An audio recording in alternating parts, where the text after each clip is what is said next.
Okay. Testing mic, making sure everything sounds looks like it's all good. I don't have my glasses. What do I can't see? Hold on 1 second. Alright.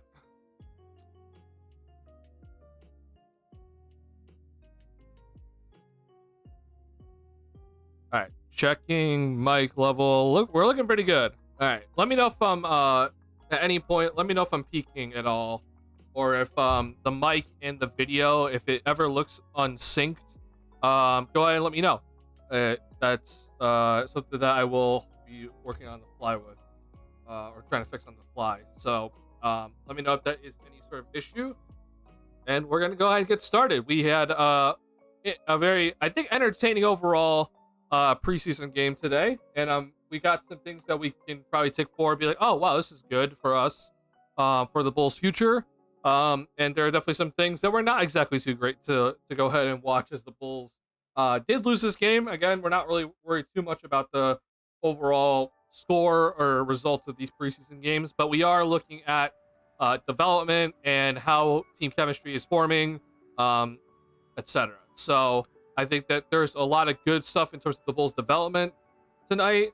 I think there was also, unfortunately, some bad stuff tonight when it comes to some of the performances from the key players of the future for the Bulls, and we're gonna dive into it in this one. So, what's going on, Tara? How you doing? Sounds good to me. All right, thank you. I appreciate it. I appreciate that feedback a lot, because I don't want to pull up my stream on stream and try to listen to myself, because it's just gonna ruin the audio terribly. So, really appreciate that. Helps me out a ton. All right, so couple things, and this is how I usually do my post-game streams. I like to just kind of start with what I look at in terms of like the box score stats, stuff that I think is important to kind of look at initially. So for the Bulls, they continued their high 3-point attempts, which is really solid. Okay, this is something good for the Bulls to keep doing. Bulls put up 48 threes tonight. As you can see, the Grizzlies also put up 48 threes tonight. When it came to the first half, if I'm not mistaken, the Bulls put up 23 threes in the first half. So this is good. This is a good sign, and I need this Bulls team to continue putting up these amount of threes because it can only help you. I understand that there's some shooters on this team that aren't exactly great at shooting the ball, but we just need this team to play up tempo, and part of playing faster is shooting the basketball when you're open, right? Not a hard concept. So I think in general, I'm happier to see that the Bulls are shooting more threes. I still think there are some players that are not looking at the 3-point or looking for the 3-point shot and are hesitant to take it, but this is an overall good sign. I think this is really good for this Bulls team, and I hope that they continue shooting more threes as we move forward into the season when it does start. Now, other stats to look at. The Bulls had 23 fast break points tonight in the entire game. They had 14 in the first half. Keep doing that. That's a very good sign from this Bulls team, is to keep running out on the fast breaking and transition opportunities. The Bulls did exactly that. Happy to see it. Bulls got a lot of those transition opportunities off their steals. They had 13 steals. They had 8 steals in the first half, which is, again, something to look at. Bulls had 8 turnovers in the first quarter. They finished with 9 in the first half. They did finish the game with 18, but obviously a much different lineup out there in the second half of the second half. So the Bulls cleaned up their turnover issues in the second quarter, which is good. We do not need to see 8 turnovers in a quarter. That is obviously bad. It's obviously preseason for a reason. So hopefully they got their turnovers out of the way, because that just cannot continue. That is straight up annoying and just unacceptable to be giving up the ball 8 times in one quarter. So yeah, hopefully that doesn't continue. All right, what's going on, Viper Strike? THT hype? THT is kind of hype, I won't lie. I was not expecting to be this hyped, or I guess this surprised by Taylor Horton Tucker. But I won't lie, I've been impressed by him, and I'm happy to say that I'm impressed by Taylor Horton Tucker. I do think as of right now, it seems to be that he will be getting the last roster spot that's kind of up for grabs at the moment. But we'll see. I'm not entirely sure if that's going to be the case or not. So let's see if that is the case. Sorry, hold on. I'm testing something with the music. I'm trying to make sure it loops. See if it does. And it does. Perfect. All right. If you guys have not already, if you could hit the like button on the stream, helps me out a ton. I truly appreciate the support, guys. It means a ton to me. Glad to see that we have people in here for a post-game stream on a Saturday night for a preseason game. So I truly do appreciate the support, guys. It means a ton. So hit the like button if you haven't already. Does help me a lot here. So overall highlights in terms of players in this game, I think it's the obvious one is Levine. I'm happy to see that Levine just looks healthy, looks like himself. Just could not miss, honestly. 6 of 6 from 3-point range. He hit a post fadeaway shot that was just looked lethal. I'm like, all right, well, Zach looks like himself. He started out the game with a dunk in traffic, which I think is kind of where a lot of people are like more concerned about him, which I can understand it because he's had his share of injuries and they're worried if he's lost some athleticism. But at the end of the day, I've been a big Levine supporter. If you think he's overpaid, fine. I'm not going to argue about that. But I think the people that are calling him Tobias Harris are a little weird. I think that's not. First off, the games are different. Like their games are completely different. But also, like, to say that Levine is washed, I just think it's kind of a too big of a jump to go to.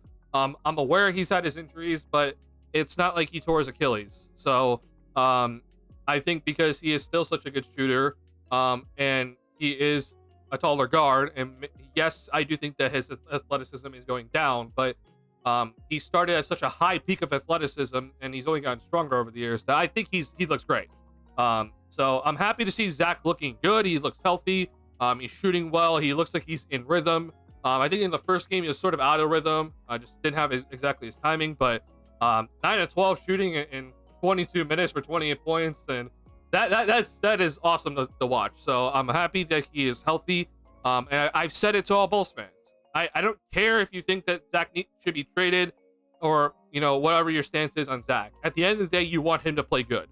Whether you want him off the team or on the team, you want him to play good. I'm for trading him. Like, just because I'm supporting doesn't mean that I'm saying don't trade him. I'm for trading Zach, but that being said, I want him to play well so that we can trade him for good stuff in return, not trade him for scraps.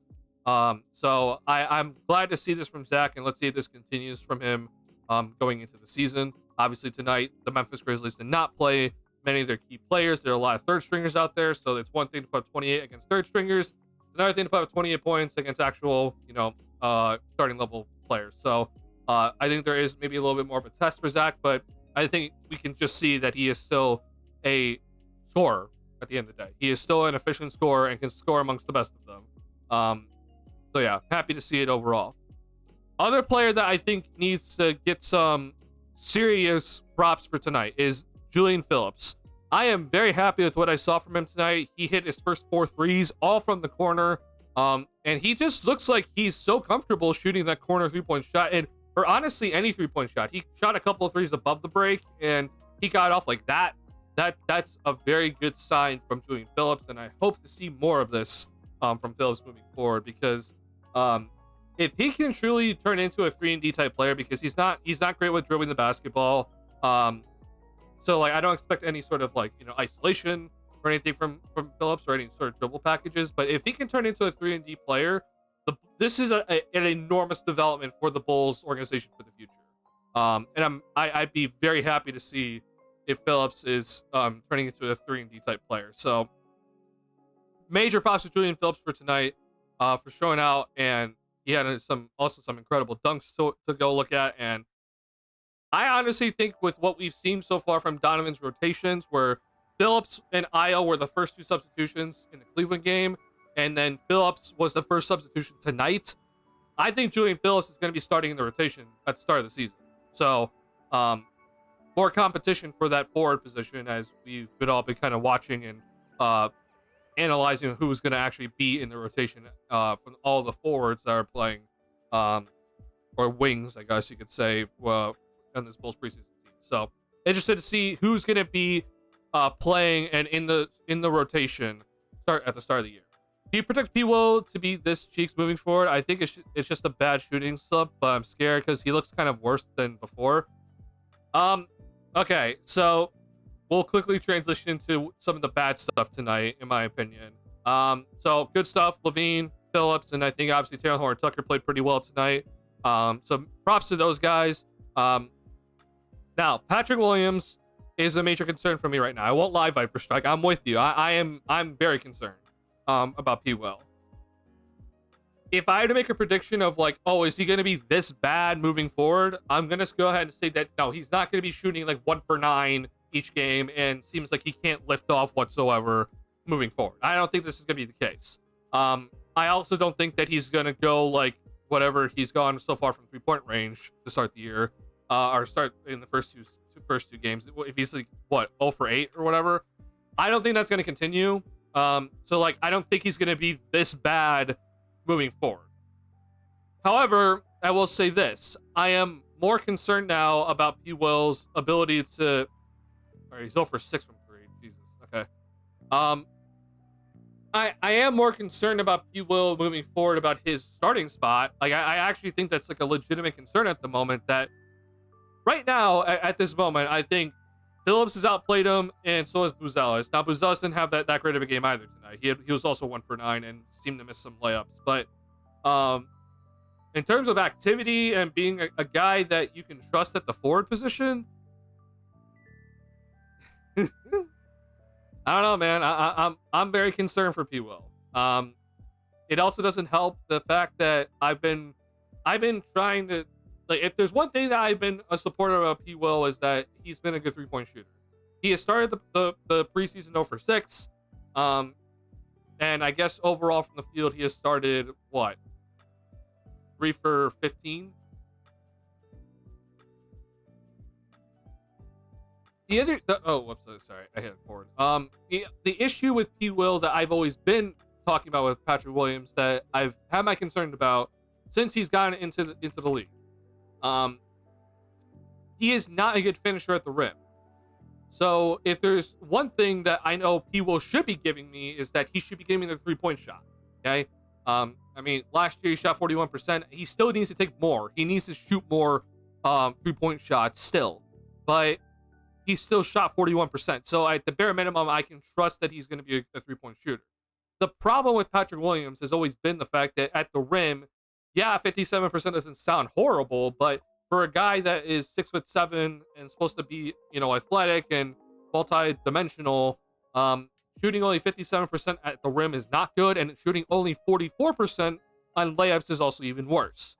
And right now, if the 3-point shot's not going down, I don't know what P. Will is going to give me.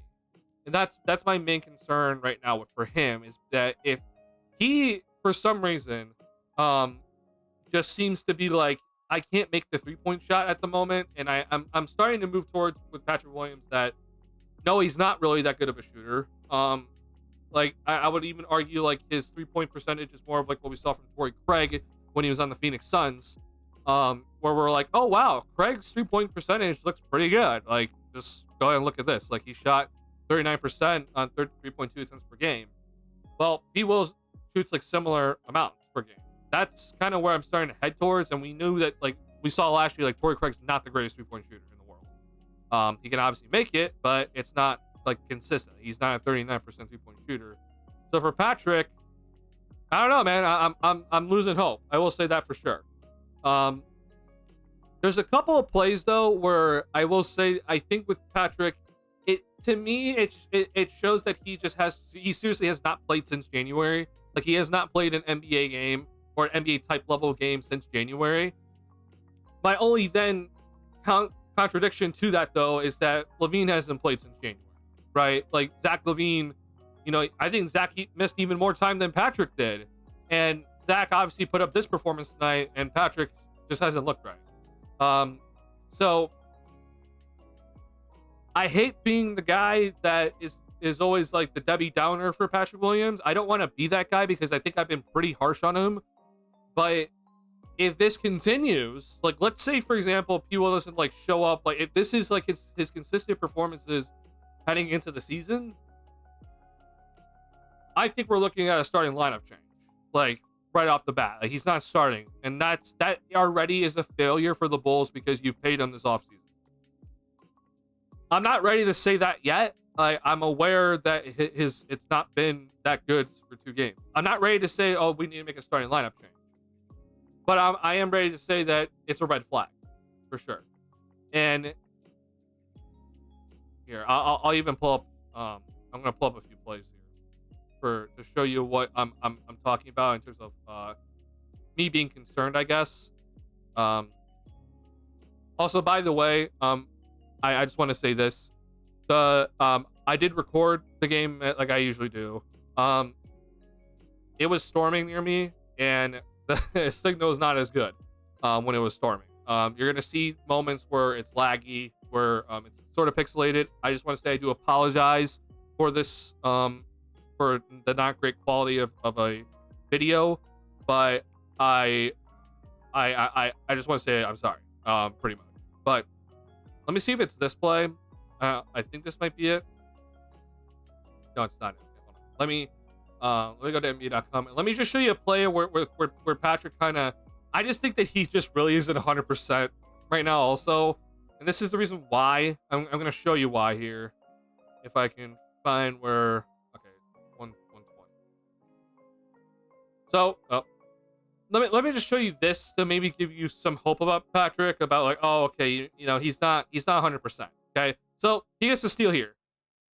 I just want to say this right off the bat, and I don't know if it's that good like on OBS. I do apologize again for the quality of the video. It just, I didn't have the greatest connection tonight with the antenna, and I do apologize. But let me show you this. Okay, so let's back this up 10 seconds and just watch Patrick.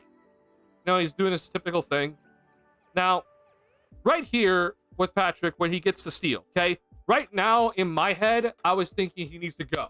Like, Patrick usually, or at least in my head, what he should be doing is he got the steal, let's go. Whether that's he throws it up to someone that's ahead of him to push the ball forward, or he himself is going to be pushing the ball, dribbling hard and running fast with the ball. Instead, after Patrick gets this ball, he slows. Like this isn't fast. he's going pretty slow. I mean, you see IO running, you see DT running, and I'm shocked that he honestly didn't throw this to IO right off rip. But also, I just don't get it. I think, like, I just expected faster play out of P-Will, just more up-tempo. And he just goes pretty slow here. And the Bulls, very clearly, as you can see, 1, 2, 3, 4, 5, versus the Grizzlies, who have 1, 2, 3. This is a 5v3 break, right? And Patrick just seemed so slow in this. And he's the one with the basketball. You know, that to me either shows it's either he won't ever be aggressive as a player, and obviously we've been questioning his aggressiveness as a player throughout his entire career, or he just isn't 100%. I'm gonna hope that it's more so that he isn't 100% and didn't fully trust his legs in that moment and didn't want to overexert himself. And he's trying to use these preseason games just to try to kind of get back into game shape because, you know, as we all know, game shape is different than scrimmage, than practice shape, right? So, I know it's a long explanation, and I know I just rambled for a while, Viper Strike, and I don't even know if you're still here. I do apologize, but in the end, I guess I'll say this. I'm concerned about Patrick Williams' starting lineup position right now. I think that it is seriously up for grabs. If that is the case, then the Bulls have a serious issue because they just paid him. But I'm hoping that this is more so I'm not 100%. I haven't played since January. I've had a surgery, and I haven't fully been ramped up that I can't basically give 100% effort. So, yeah, that's kind of what I'm just going to say. Let me tell you, Viper Strike, if his three-point shot doesn't ever get going again, I'm, like, extremely concerned. Because then I think it's more so that his three-point shooting that we've seen so far in his career is like a fluke.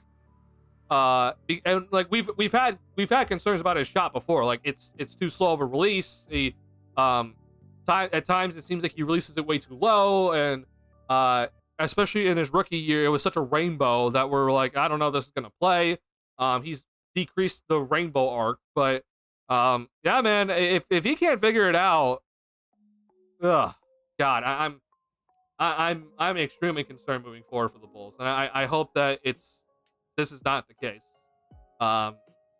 So assuming that Patrick Williams is gonna be playing on Monday against the Bucks, I think we'll get more answers, honestly, and I hope that is the case when it comes to people and the rest of the Bulls team. So I don't know if I gave you any more hope, Viper Strike. I don't think I did, honestly. The more I talked about it, the more I'm losing hope, honestly. Yeah, not a good thing to be discussing about after he just got a contract extension, you know, or a new contract, I should say. DGD Pat will shake start Buzelis at the 4. I'm not ready to go ahead and say start Buzelis yet. Like I'm still like, look, I'll just say this. I said this earlier. I don't know if you were here, CG, but if P-Will continues this, if he continues his performance throughout the rest of the preseason, yeah, I'm saying we need a starting lineup change. But at the same time, I don't think Buzelis really played that well tonight. And if there's anybody that honestly is probably going to be taking the 4 over either of Buzelis or P-Will, it's probably Julian Phillips at the moment. And I won't be mad at that if that is the case. So yeah, we'll see. Cowell's not a 4 on Eastern Conference playoff contender. I mean, I don't think we can make that sort of judgment until we actually like put him in an Eastern Conference playoff contender, which the Bulls are not.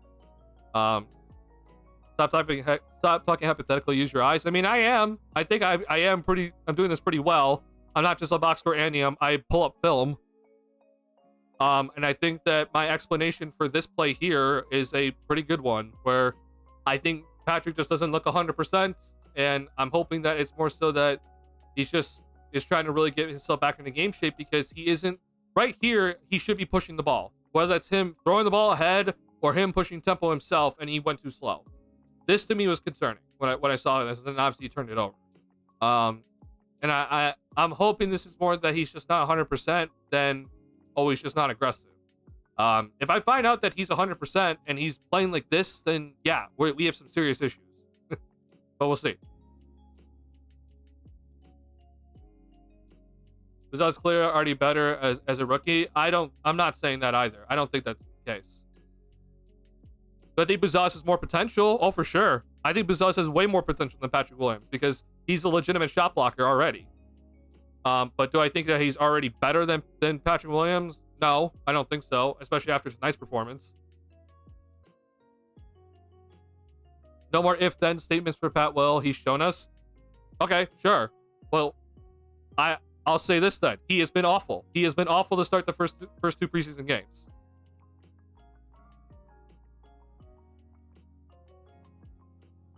I didn't mean like you aren't watching. That was kind of rude, but I mean, what I mean is Buzelis passes the eye test. Okay, first off, I do appreciate that you clarify that because whenever someone does tell me that like use your eyes or you're not watching, the first thing I tell them is like, okay, so what are you gonna do? When are you gonna do film breakdown? Because you can't tell me that I'm not watching.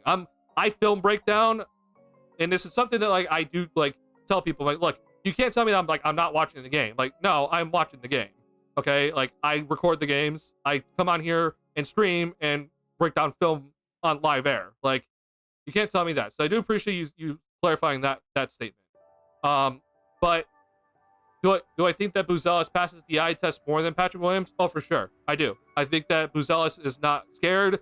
I think that he shows that he will shoot the basketball no matter what sort of situation he's in. I think Patrick Williams has shown that he is scared. I have been very clear about that. But at the same time, I've also seen Patrick Williams play in this league longer than Buzelis has. So I'm not going to go ahead and say, yes, Buzelis should be starting right now. I don't think that should be the case. I think he should be coming off the bench. However, like I said, Patrick Williams continues to play this badly. He is not going to be in the starting lineup come opening night. Sure thing. And I'll be the first one to call for it. And I hope the Bulls do make the change. Because he cannot continue to be this bad and expect to be in the starting lineup. And that goes for any NBA player. That doesn't go for just Patrick Williams. That goes for any NBA player in the league. I think Bulls fans are way too high on this guy. I don't get it. I mean, look, CG, I don't know if you're new or if you have been here in this chat before. I'm not high on P. Will. I'm being straight up honest. Like, I'm not high on it. Like, I've been pretty fair. Like, if you're talking about the people that say, oh, he just needed DeMar DeRozan to leave, he's the next Kawhi Leonard or whatever. I've been very adamant that if he can't play next to DeMar DeRozan, then he can't play next to anybody, right? I've been pretty adamant about that. But at the end of the day, the numbers do show you, and he has at times shown you, that he can be a nice player that can seriously contribute with his defensive versatility and his three-point shot. Right now, though, he's not showing anything in terms of his three-point shot, so that's right now worthless. And he doesn't seem to be really working too much on the defensive end either, because he got pretty worked on against Mobley. But tonight was a little bit better. I will give P. Will this tonight. He did look better defensively because he was working up against some of the bigger players, and I think did a better job. But that's not enough, because we've seen, Dalen Terry, we've seen even Julian Phillips until now recently, where yeah, you can play good defense, but if you can't contribute offensively, you're not going to see the floor. So Patrick Williams needs to consistently contribute on the offensive end. So yeah. Bulls front office just a mess. That was a desperate contract. So let me say this. Go watch my video, CG, on the Patrick Williams contract. I made a video on it. I thought it was good. I honestly thought it was a good contract because we have to remind ourselves what sort of timeline we're in right now. Okay. In actuality, that contract isn't that much of the salary cap, right? It's really not.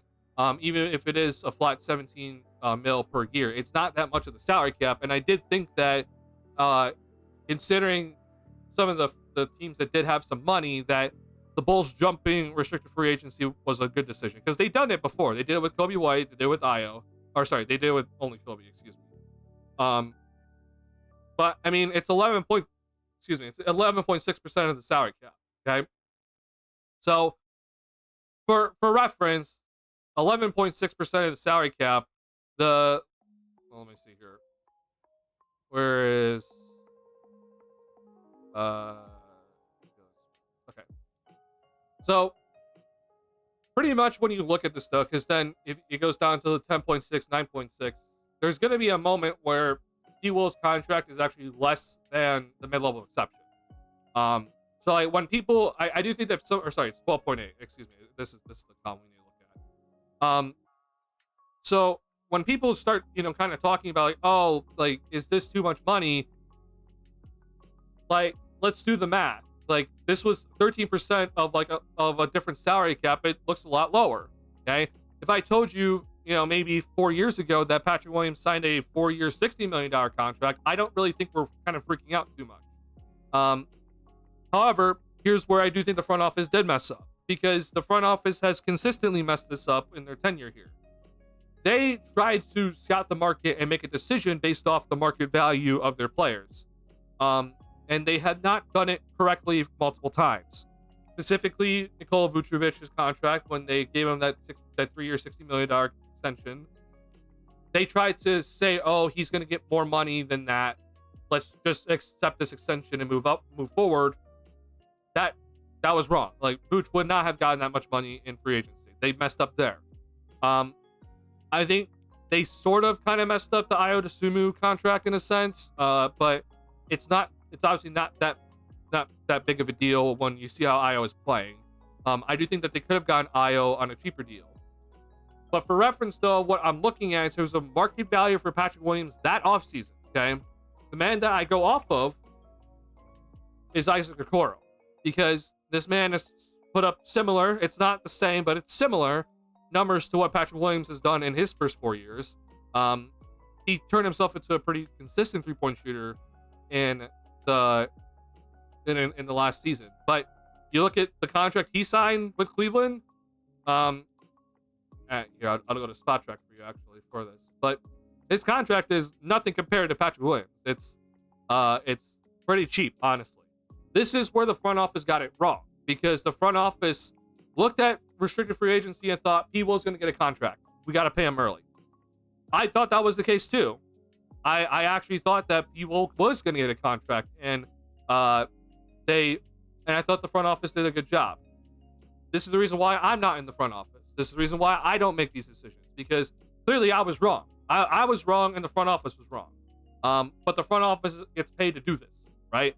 So Isaac Okoro goes out and he only signs a 3-year, $33 million contract, and he signs this like very late into the offseason. Okay. Yeah, he signed this September 17th. He didn't sign this in like free agency. He signed this late, right? This is where the front office completely got it wrong with the Patrick Williams contract. They should have waited until P. Will, go out and get a contract. Let's see if you can get it. We'll match it if you get anything. Because in actuality, he probably wouldn't have gotten much, right? It's just how it kind of goes. So in the end, I'm here to just be like, I don't want to be like always like, oh, I'm in the middle, but I do want to like bring this to be like a sensible conversation. We don't need to be overreacting. We don't need to be, going off and making hot takes all the time. Has Patrick Williams played awful in the first 2 preseason games? Absolutely.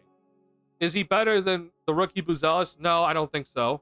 And not after just 2 preseason games for Buzelis and 4 years for Patrick Williams. Okay, but if he keeps doing this, then yes, he will absolutely be benched, and it will be an absolute travesty if he is benched. However, I'm not going to be going off and saying that this is how P. Will is stuck as a player off of 2 preseason games after he has been injured since January and has not played an NBA game since January. Okay, I'm not going to go off and make some like ridiculous hot take and say, oh, we need to go ahead and bench Patrick Williams now because of how he's playing it through 2 preseason games, because he has not played a single game, honestly, since January. That's all I'm saying. That's all I'm going to say about that.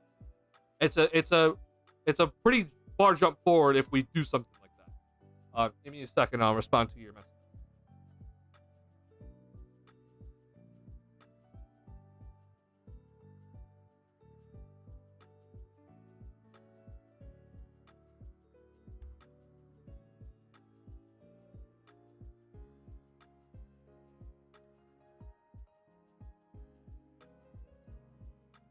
Dollar amount isn't bad, but it's like his committing to the student, and I'm left asking why. Yeah, I get it. Oh, I definitely get it for sure. I honestly get it. I think that is like a legitimate argument to have about like why did we commit to him, like for sure. However, though, it is a tradable contract. That is the good thing about it, is that it is extremely tradable, and I think that teams wouldn't be scared to take it on at any point.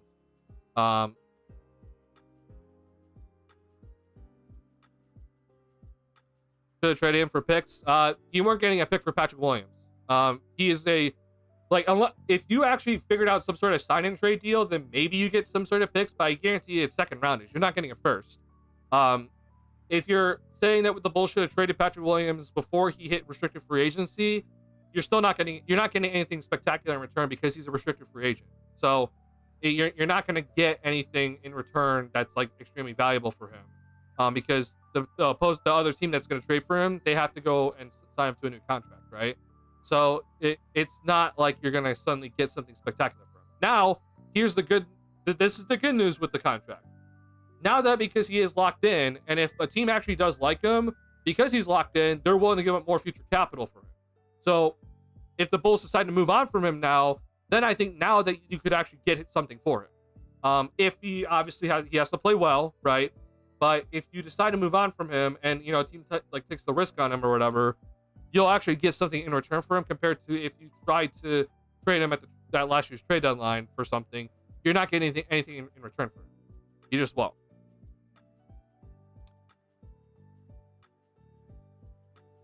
I'm going down with the Pat Williams ship. Man, I don't know, bro. That's a scary ship to be on. I'll just say that. That's not me saying that, oh, he's like a complete bust, but I just think that we're starting to get to the point now where like the arguments of, oh, it's DeRozan, just wait for DeRozan to get off this team and Patrick Williams is gonna like take off. I just think that we're starting to get to the point where it's like that's not the case. Like, and I've been pretty adamant like that wasn't the case. All the people that were saying that was the case, I told them, like, if he can't play next to DeRozan, then he's not going to be able to play next to anybody. Like, if he's not going to be an impactful player next to DeMar DeRozan, and yes, DeRozan has his flaws, but that doesn't mean then suddenly he's going to turn into a 20-point per game scorer without DeMar DeRozan. He actually has to be an impactful player next to a scorer like DeMar DeRozan for him to take a serious leap, and he hasn't done that, right? So it's all on him. It's seriously all on him for him to have a mentality shift, or again, maybe this is just he's not 100% right now. And I'm gonna hope that's the case. He's not 100% at the moment. Is going to be a walking touchdown. What do you mean by that? Does that mean that you think he's like a great quarterback, Peter? Or I don't know. I don't know what you think about that. Not looking good. Yeah. Do need to chill. These are preseason games. I mean, look. Yeah, I'm not here saying that. Like, when I do watch, I do watch some other podcasts, and I look at Twitter, and when I see the whole, oh, we need to bench this guy, or this guy sucks, or this guy shouldn't, in preseason games, I do think it's a lot. However, though, when it comes to P. Will, because we do have that sort of like, oh, we've seen his 4-year career before. Like, if he plays like this for like the rest of the preseason, then yeah, I think it's like an actual like smart thing to like bench him. But like you just said though, Peter, it is just 2 preseason games. Triple double. Oh, I see what you're saying. I'm so sorry. Yeah, it is also football season. So I know the Bears play in like a few hours because they're in London. Kitty's walking triple double. I don't know if I'd say walking as they're like Russell Westbrook, but I do think he will get some this year. He will fill up the box score for sure. I do have my concerns though. I will admit that I do have my concerns with Giddy. But well, I want to see more of him and Kobe on the court before I start getting into it. Yeah. So I'm interested. How many games do you think Lonzo plays?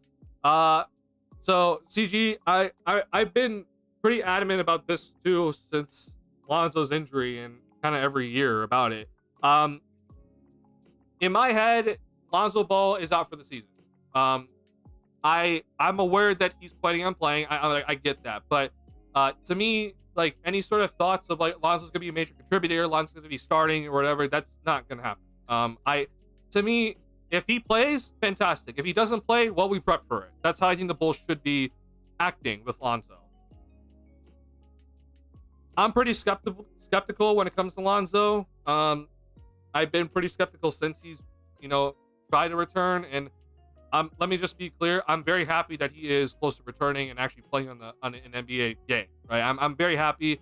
I'm super happy that he's able to function as a human being. Okay. However, I am concerned with this whole thing. I mean, a cartilage transplant is something we have never looked into before. We've never seen a player actually recover from and, go on to have a career after.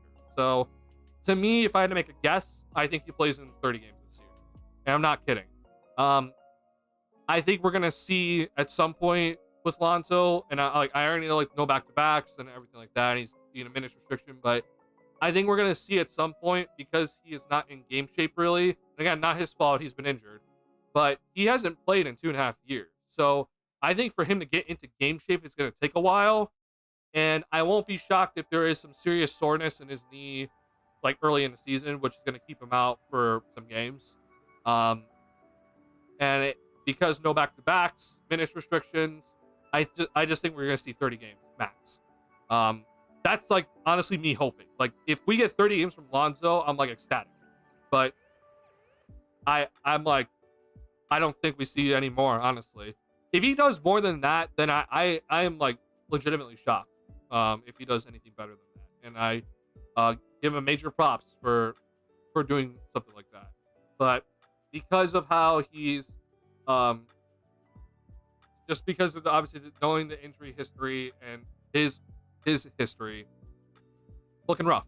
It's looking pretty rough for Lonzo. So yeah, I think he plays 30 games max, and I think in each of the games he's playing 10 to 15 minutes per game each. I think he's going to deal with some sort of general soreness, or some sort of soreness is going to keep him out maybe multiple weeks, and where he's going to just have to deal with it, right? And I think unfortunately that's just going to be his life from now on.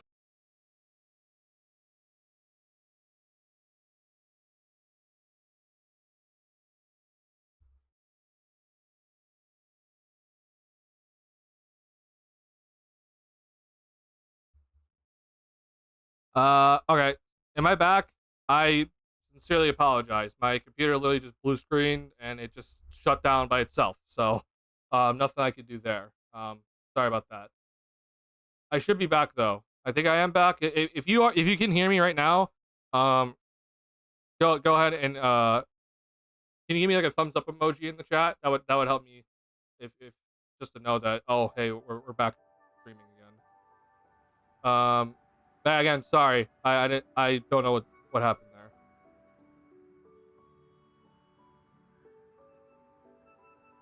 Thumbs up. All right, thank you. Appreciate it. Yeah, sorry about that. That was weird. I've never experienced that before. All right, I'm glad to be back though. Let me see here. Okay, sorry, I'm catching up on chat here.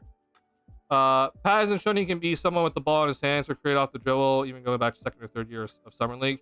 Yep, you're correct. I do agree. I completely agree. Baba, or if I'm saying that, is it Boo Boo Baba? I hope I'm saying that right. I apologize if I'm not. He's going off an injury and you have nothing to worry about. He makes others better with the ball in his hands. That's not my concern, honestly, Peter. I'm not concerned about him trying to find others. I'm more concerned about his finishing at the rim and 3-point shooting, because if you're in this league with how up tempo it is and how efficient everyone is in this league, your main shot creator or playmaker has to be able to score consistently. I mean, just look around the league. I mean, just look around at everybody that has the offense run through them. They put up consistent 20 25 points per game or whatever. And I'm saying with even Giddey, he doesn't need to get up to that high, but Giddey needs to, in my opinion, he has to average at least 18 points per game consistently and hit the three ball consistently for him to be a legitimate playmaker in the league, or else it's just not worth giving him the ball to run the offense. So I'm hoping that he gets there. That's just my concern about it. I think tonight was just kind of a showing that he still needs to either maybe he's not 100% still, and that's why his finishing wasn't too great. But there's also a few plays tonight that I was like, man, if you're Josh Giddey, you can't pass up that 3-point shot, or you gotta finish that one. So again, second preseason game, I thought in the second half of the Cleveland game he looked a lot better. I just thought we didn't really see that tonight from Giddey, but second preseason game. Apparently, people jammed his wrist and they had to X-ray at halftime. Luckily, negative from Casey Johnson. Okay, that actually is that's very helpful, Taylor. I do appreciate that. Did not know that was the case. I should probably have Twitter open. I don't know what I'm doing. Oh, hold on. Let's not show Twitter on live stream because that is a scary platform. Let me go to Casey Johnson.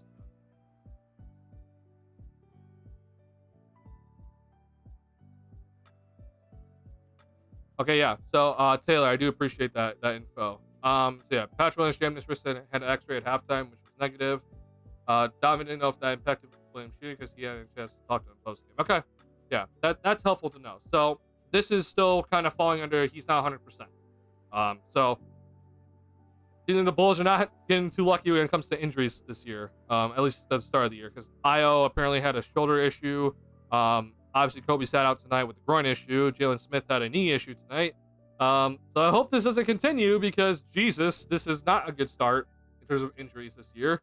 And unfortunately, still a lot of the young guys, right? Like a lot of the young guys that we want to see out there playing. So I'm hoping this doesn't continue and the Bulls can just get healthy and play basketball like they should. But yeah, injuries are very, very annoying. And I'm still... we as Chicago Bulls fans just know injuries are always a curse on the Bulls. So we're always we have PTSD when it comes to any sort of injury that happens with this Bulls team. Okay, sorry, I'm catching up on more chat here. One game would be amazing. I'm assuming you talk about Lonzo. But yeah. Here's everything you said about Lonzo. I'm just trying to figure out what the Bulls are, or what the hell the Bulls are doing and how he fits into it. So if you're wondering about like Lonzo and his like future with the Bulls, I think the Bulls just let him go after the season. Whether he plays well or he doesn't play at all, I think that the Bulls are just gonna say, "Yep, we're gonna move on from you," unless he's willing to sign like a minimum contract. There's just really no reason to keep Lonzo around. If he's healthy, I think he can go and like be like a legitimate, like helpful player to a contender. If he's not healthy though, then why should he be here? He needs to go and just try to make sure that he still functions as a human being. And I hope that that's gonna work out well for him. So to me, I've always just kind of said it that no matter what happens this year, I think Lonzo's just be gone after this year.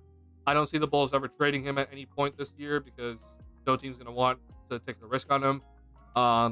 Even if he's playing well, I think no team's gonna take the risk on him, and he's actually healthy for multiple games straight. So I just think that with Lonzo, we just kind of chalk it up as that he is kind of his Bulls tenure is over. I know that he's obviously still here at the moment, but I think we're just going to move on from him when the time comes. And I think it's the correct decision for both the Bulls and Lonzo Ball, no matter what sort of situation he is in physically.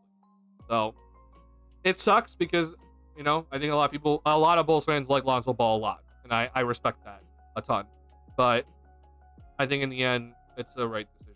So, yeah. Let's see. Going younger, trying to compete. Yeah, I'm going to be with you, CG. I don't know what the Bulls are doing in terms of this year. I think, in terms of what I've seen from preseason, it seems to me like they're, we're all about development and we're just trying to go young. But from what they've said from their press conferences, from media day, what they've said on the radio, it sounds like they're trying to compete this year. The thing is that knowing a Jerry Reinsdorf-owned organization, they're going to always try to make the playoffs no matter what year it is. So I'm just going to go ahead and I'm worried that the Bulls think that, we can fight for the play-in, which is stupid. We don't need to do that. And I'm just going to hope that the Bulls are bad enough to the point where there's no chance that we are fighting for the play-in, and we lose enough to keep our pick this year. That's my hope. Because if we keep our pick, I think this team is honestly going somewhere. But if we don't keep our pick in one of the better draft classes, then I am losing faith very fast. And I already don't have a lot of faith with this front office at the helm. So, yeah. kind of surprised by Giddey's help defense in this game, but curious to see him against starting more starting yards. I will say I'm also a little bit surprised about Giddey's help defense. He, if you don't remember, so against Cleveland, he had 2 blocks, which that was kind of shocking just to see that in that game. I know in this game he had 1 block. I don't think he had anything else though, if I'm not mistaken. Let's see here. Oh, he had 2 blocks tonight as well. Wow. Okay. Yeah, that's actually really shocking to me. I'm gonna go. I remember 1. I don't remember the second one though, so I'll look at the play-by-play. But yeah, if Giddey, because Giddey's in a weird spot because like he's the point guard in a sense, but he's not going to be guarding other point guards, right? But if he can actually be like a legitimate help defender, then that would help a lot. And kind of take off the whole risk about of Josh Giddey.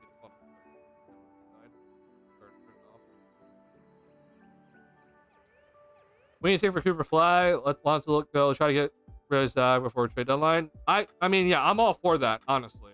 And I've said it because I don't think the Bulls are going to be like maybe as bad as like the Wizards or the Nets this year. But in my opinion, the Bulls need to keep the pick, and ideally your top 7. Like I don't even think the Bulls need to be like top 2. Like it would be nice, obviously. I think getting the 1st or 2nd overall pick is obviously better, but I don't think it's even necessary. I just think the Bulls need to keep the pick, which is not that hard, honestly. But this Bulls franchise always makes things difficult. So, like, I'm being real. If the Bulls just land in the top 7, I think they're honestly fine for the future. But that's kind of something that's not in our hands. Bulls never know if they are rebuilding or competing. Remember when we were rebuilding and signed vets like D-Wade and Ron to compete? So my only saying against that is that they never said that they were really rebuilding that year. They said that they were going to get younger and more athletic. They never said rebuilding though, because they didn't trade Jimmy Butler. So if you didn't trade Jimmy Butler, you're not rebuilding technically. But I do agree though that was not exactly the greatest decision to go ahead and sign those guys when you said you're going to get younger and more athletic, and you go and sign 2 non-3-point shooters and older guys. So yeah, I get what you're saying though. Like they never know what they're actually doing because they say one thing and then they do the other. That's the epitome of the Bulls front office since Reinsdorf's been in office, or been the owner, which sucks because Reinsdorf doesn't know what the hell he's doing. Honestly, we're just being real about it. Okay, I do want to get into some film breakdown though. I want to show you a few things that I think are good to look for moving forward.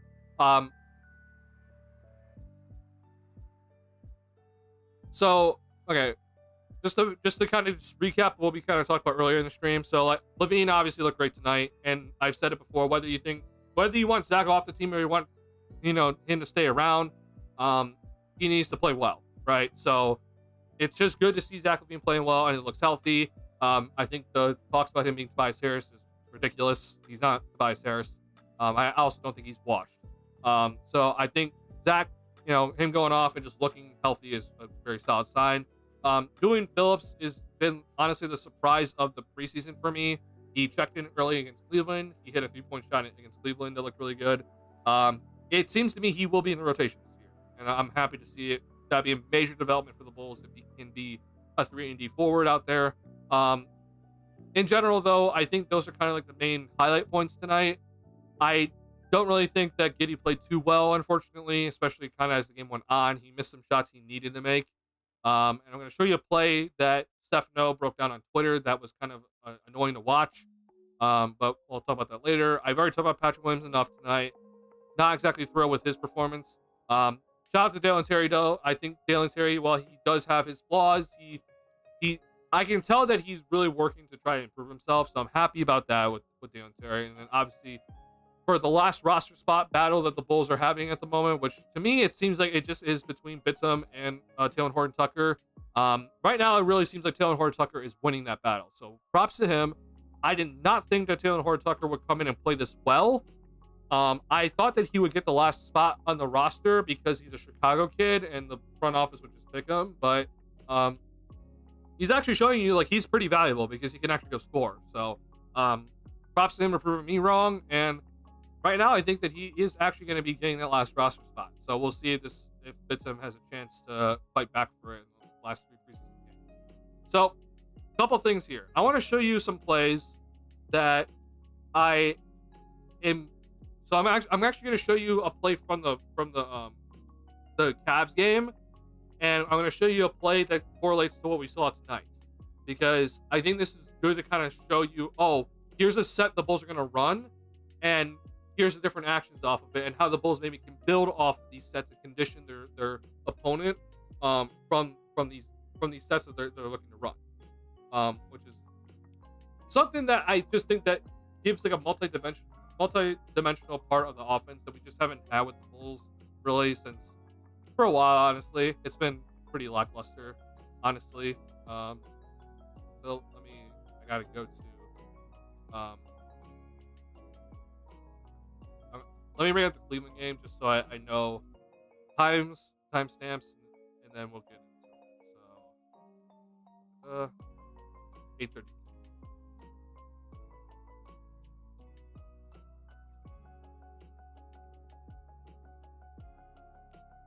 So in this play here, I broke this down on my last stream. Okay, this is a play that I was pretty happy to go ahead and break down, because it's kind of an action that I think the Bulls have been missing throughout their entire time since Donovan's kind of gotten here.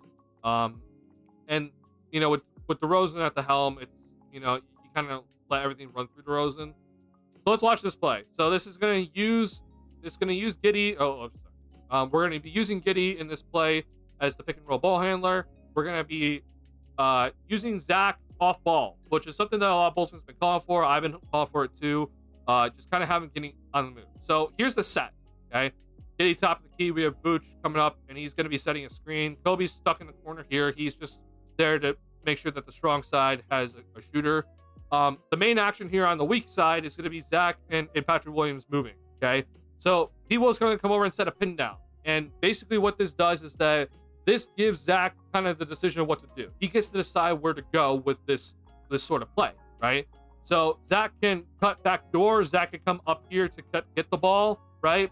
And honestly, we can even see maybe at moments where Zach kind of like clears out here and goes down towards the middle of the paint. He has kind of all the options in the world, okay? So this is all just kind of on Zach of like, oh, what am I going to do here? So in this play specifically, you see Zach try to go back door. And if Giddey, I think, was just a little bit more ready, this is an alley-oop, right? This is like a simple alley-oop that, boom, backdoor pass. With Giddey's passing and vision, I think this is a very possible play to do.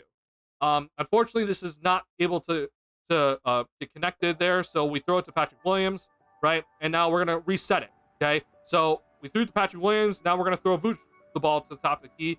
And what do you know? It's the same action, right? Same exact action that we just ran at the start, okay? Pin down for Zach off of Patrick Williams, pin down, okay? Zach decides, okay, you know what? Instead of me coming up here, I'm going to go ahead and set a screen for Patrick Williams instead.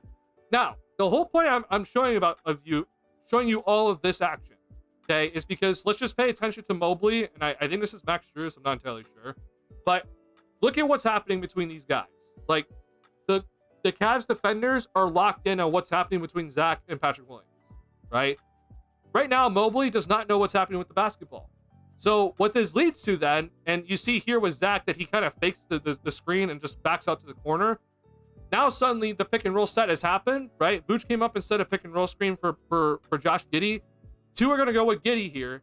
And because of all this action weak side, the Cavs defenders were so occupied with what was happening, they're late on the rotation, okay?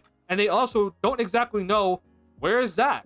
Where is Patrick Williams, right? Because you're going to see in a second here that as they rotate, first off, they're late, okay? They're a second late because of all this action. But more importantly, both Mobley and Strus went into the rotation. They both thought, oh, I'm the guy that needs to slide over and rotate to make sure that Vooch doesn't get a wide open layup, right? So because of this, okay, now both these guys are in the paint. You've drawn two into the paint for the Bulls. You've drawn both defenders into the paint. Now it's kick out to Patrick Williams, kick out to Zach LaVine. They're both wide open. Pick who you want to pass it to. Zach's the better shooter, so better decision by Vooch. He knocks it down. Okay, so let's take this play. Now let's show you the same set, but a different result from this exact play. I need to go find the timestamp though, so give me just a second. Um, we're gonna go to a not third quarter, excuse me, it'll be a second quarter. We're gonna go to, I believe it's one of the Zach LaVine pull-up shots, if I'm not mistaken. I have to double check. I'm gonna look at this one because I think it is this one. Let me pull it up on. Nope.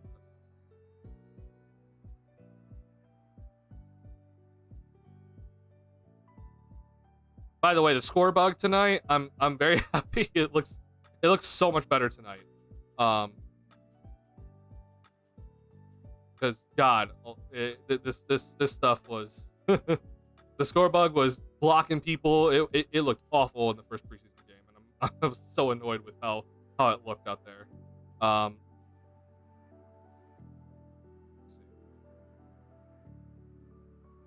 Okay, so here we go. Here's the exact same set. Okay, I can't, unfortunately, I don't know if I'm actually able to. I don't think I'm able to, but as you can see here, though, we're starting off with the same set. It's the exact same set, but just different players on the floor, right? Here, let me see. Am I able to open this? Actually, hold on. I'm gonna bring this over.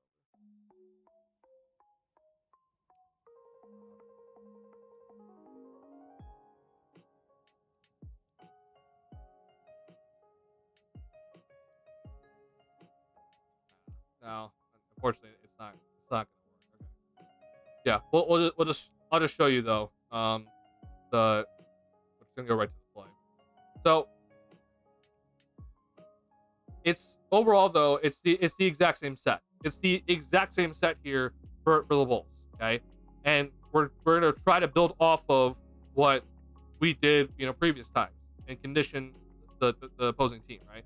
So Torrey Craig instead of Patrick Williams is going to come down instead of pin down screen. Same places for Giddey, Vucevic, and LaVine. So Zach last time, right? He went back door. Zach went back door to go up for potentially an alley-oop layout or alley-oop dunk. Didn't happen. It wasn't there initially, so we went to the next phase, right? Instead, this time though, Zach's going to be like, okay, well, Craig's going to come and set this pin down. I'm going to come up to the ball. So Zach does exactly this, right?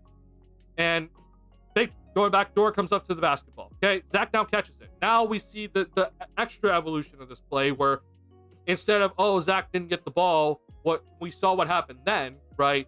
Now it's Zach gets the ball at the top of the key. What's the next step? Okay, because we saw before, it was like, oh, throw it to P. Will, throw it back to Vooch, and we reset. Now here's Zach. He's got the ball at the top of the key. What's the next play? We see Giddey now moves over to this corner. Carter now is moving up to here. This is important because they're now the weak side, right? Now that the ball's over here, the weak side of the floor is over here. So now these guys have to be the ones moving their defenders and occupying them, okay? Now with LaVine and Vooch, they're running a pick and roll top of the key, right? So we see here, it's pick and roll. Zach decides to do it with the basketball.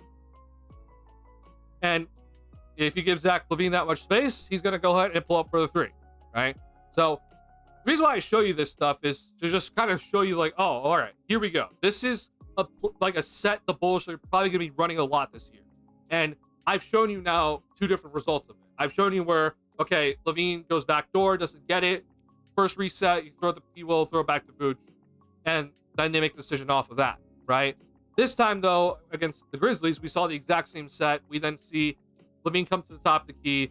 And then we're going to see Vooch and LaVine do the pick and roll, but then Giddey has to clear out, and we see then the weak side now has to move, right? So I've shown you now, like, okay, here are the two different variations that we've seen so far.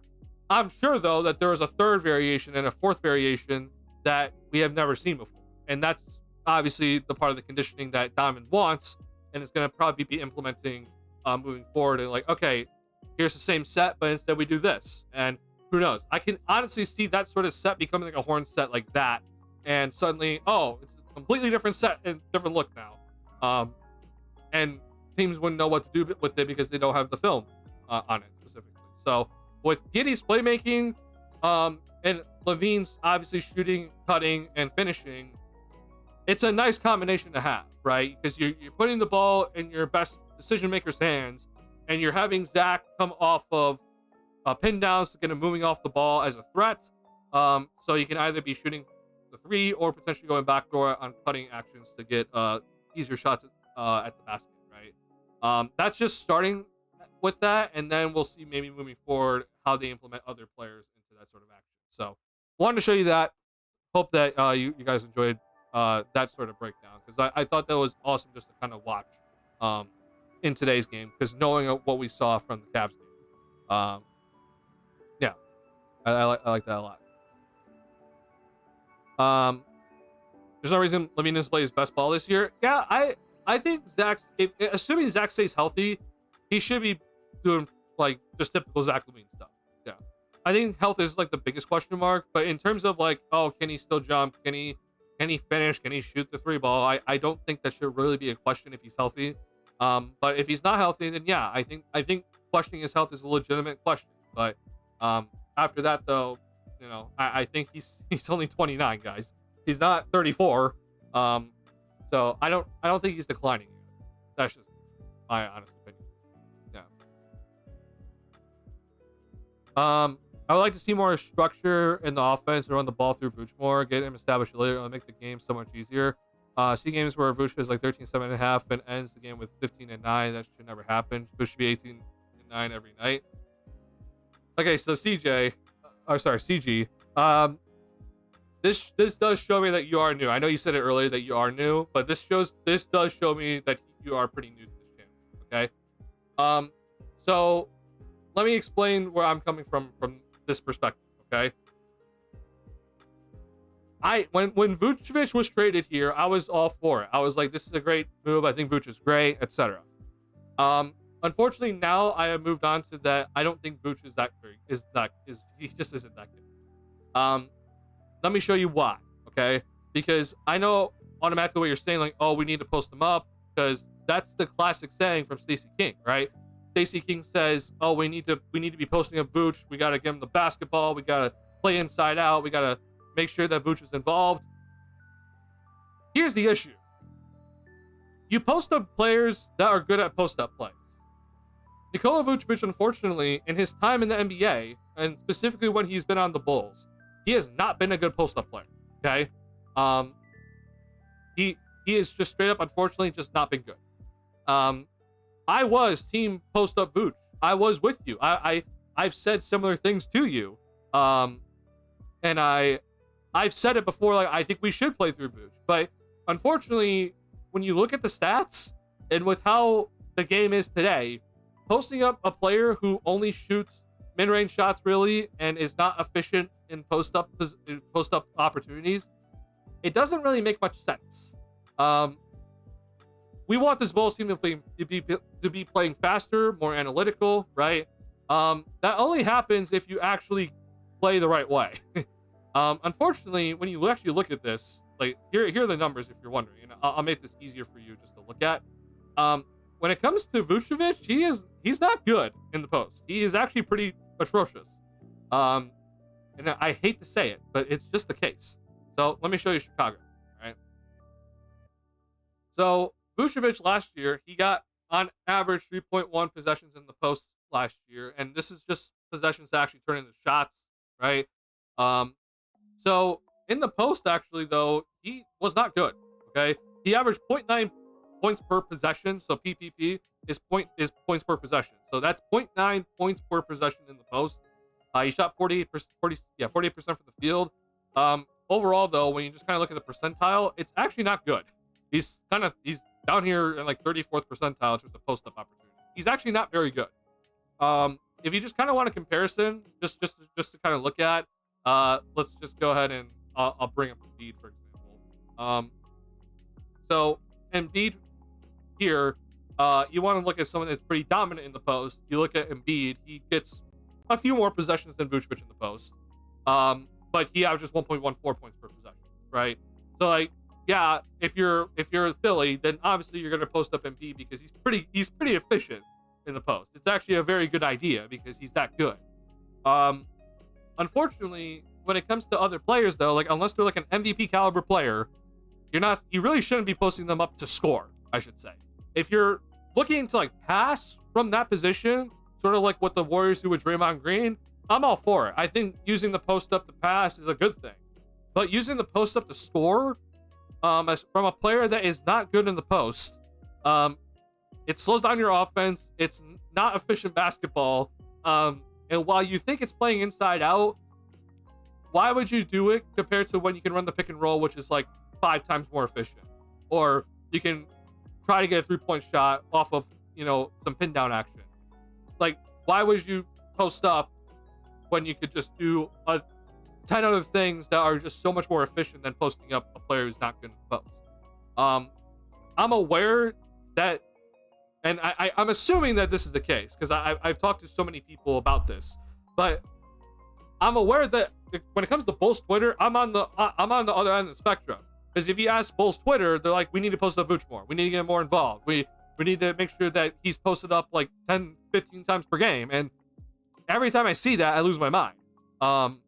But to me, that shows to you that a lot of people that watch the Bulls now still think it's the 90s. Because they don't like the 3-point shots. They like the post up. They like the slower game. When it's like, we shouldn't be doing that. We should actually be getting away from the post up. We need to be actually working to shoot more threes, play faster, run more pick and roll sets. And yet people are like, oh God, we can't do that. We got to post up Vooch. It's not a good decision. Unfortunately for Vooch, because of his 3-point percentage being so atrocious, and I don't know if it's ever going to get better. It should theoretically, but that doesn't mean he's going to be good. Because he shot 29% from 3 last season. With this being gone from like his arsenal, which I will admit, his time when he did shoot like 40% was a fluke, or like I don't know, flash in the pan or something. Because that's gone, because he's not a good 3-point shooter anymore. His value is significantly decreased in terms of what he can do, because he's a center that shoots under 50% from the field. That's not good. And he's not a good defender. So what do you really bring? I think his passing ability is a little overrated.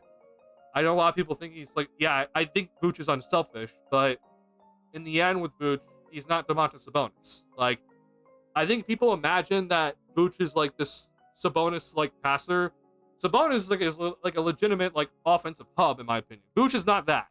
Vooch is a finisher. Yeah, he's unselfish, but that doesn't mean anything.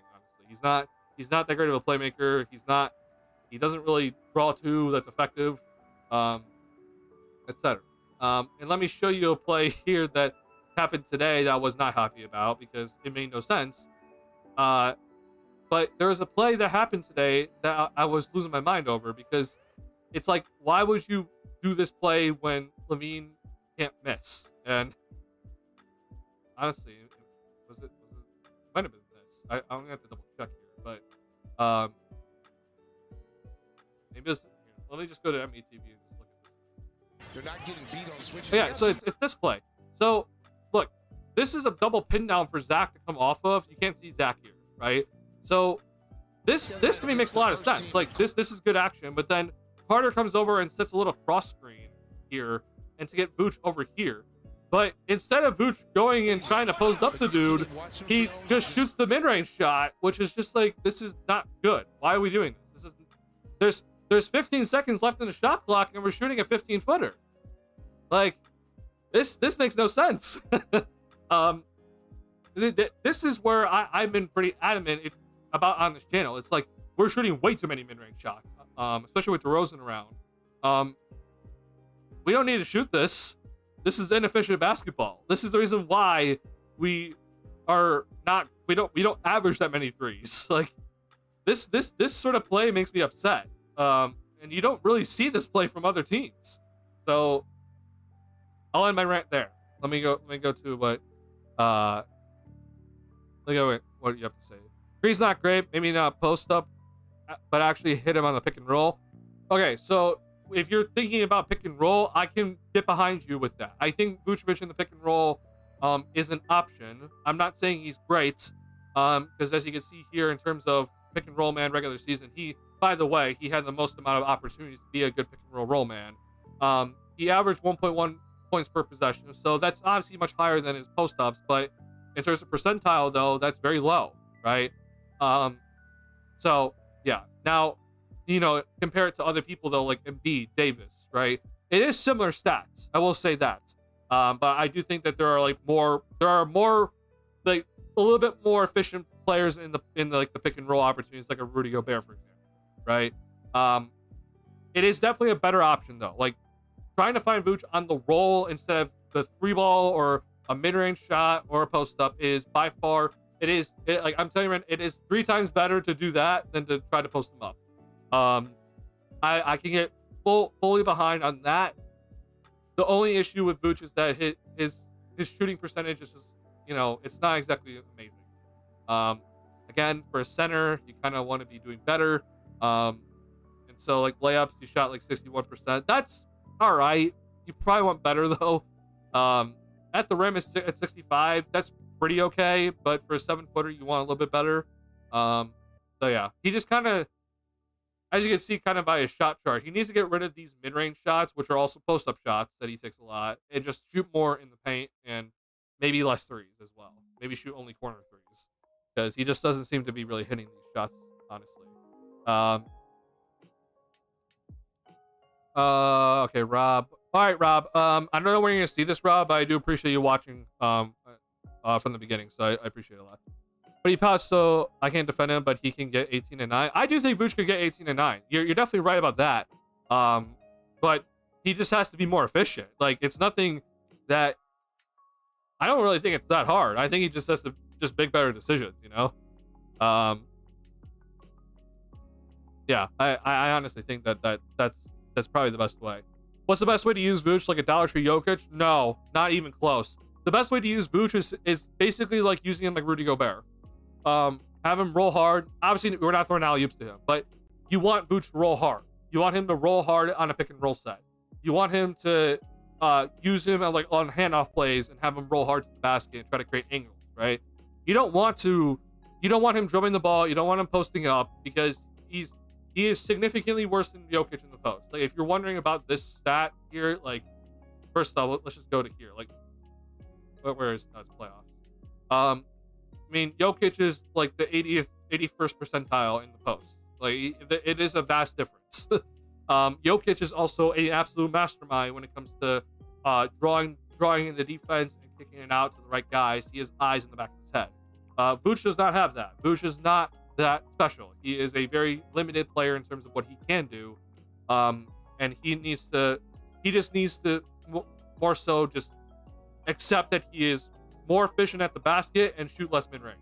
And if he can find a way to shoot like 36% from 3, then that's fine too. Shoot more threes then. But if he can't find that, then I don't want him shooting threes. It makes no sense for him to be out there. He's pretty limited. He's a pretty limited player, honestly. I don't think people really understand that. What made him an all-star before, though, like if you're wondering, like, well, what happened? Well, like his all-star years, like the dude shot 40% from 3. That's just gone. So unless he finds that again, he's never gonna be like an all-star type player ever again. He's nowhere close to it, honestly. I know it's like double machine. Like I don't care. Like I don't care that it's double machine. I mean, Andre Drummond could go get a double in 20 minutes.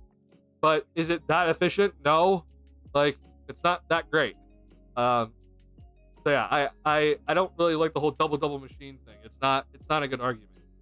Vooch is pretty limited. That's the reason why a lot of teams don't want him right now. Not just because of the contract, but he doesn't play defense. He can't shoot the 3-ball at the moment. So he's a good screener and a decent finisher at the rim. Good luck. He's so thirsty to shoot it because he doesn't know how if he'll ever touch the ball again. Honestly, I don't think that's the case. I think Vooch got, like, if Vooch is thinking that I'm not going to touch the ball again, like, I don't know what he's thinking. I mean, the dude shot, like, 16 shots per game last year. That's plenty. Like, that's a lot of shots. For a dude that shoots 48% as a center, I think that's a lot of shots. So, I don't know, man. I have some issues with that, if that's the case. Vooch and Jokic aren't in the same room. Yeah, they're nowhere close. Yeah, like I'm being real. Like the people that, because look, again, just saying, I was wrong. Like I'm willing to admit I'm wrong about this. But I was for Vooch. Like I thought that we were gonna come in. He's gonna come in and we're gonna get the 24 and 6'12" guy that shoots 40% from three. Like, that's a much different story than what we're getting now, right?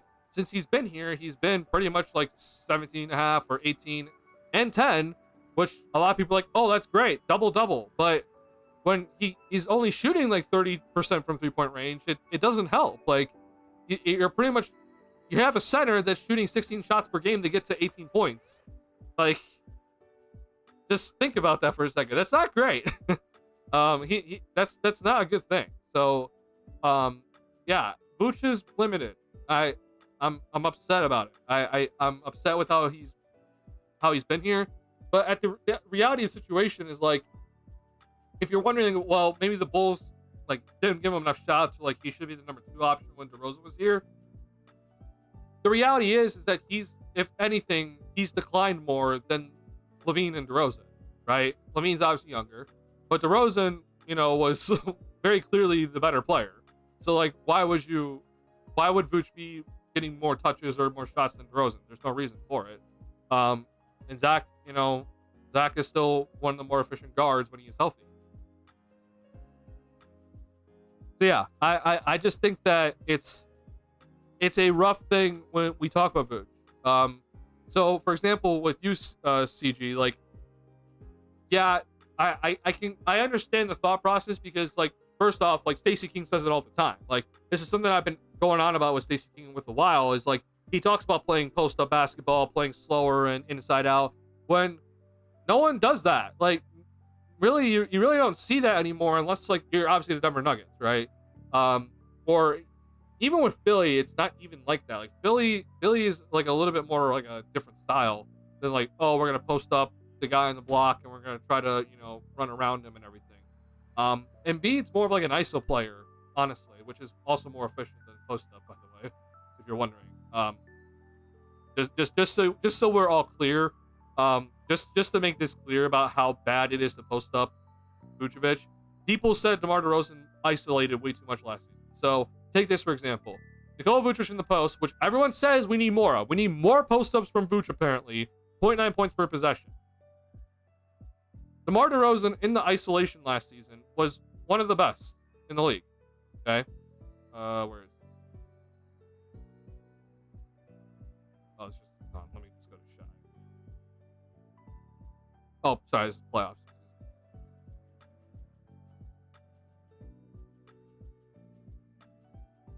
DeMar DeRozan last year, he averaged 1.1 points per possession in the isolation last year. Right? That's the 86th percentile in the NBA. Right? That to me is just a showing of how people, at least in my opinion, and I'm not trying to be rude, but I think a lot of people that watch Chicago Bulls basketball, they're behind. Like, they're behind at the times. Right?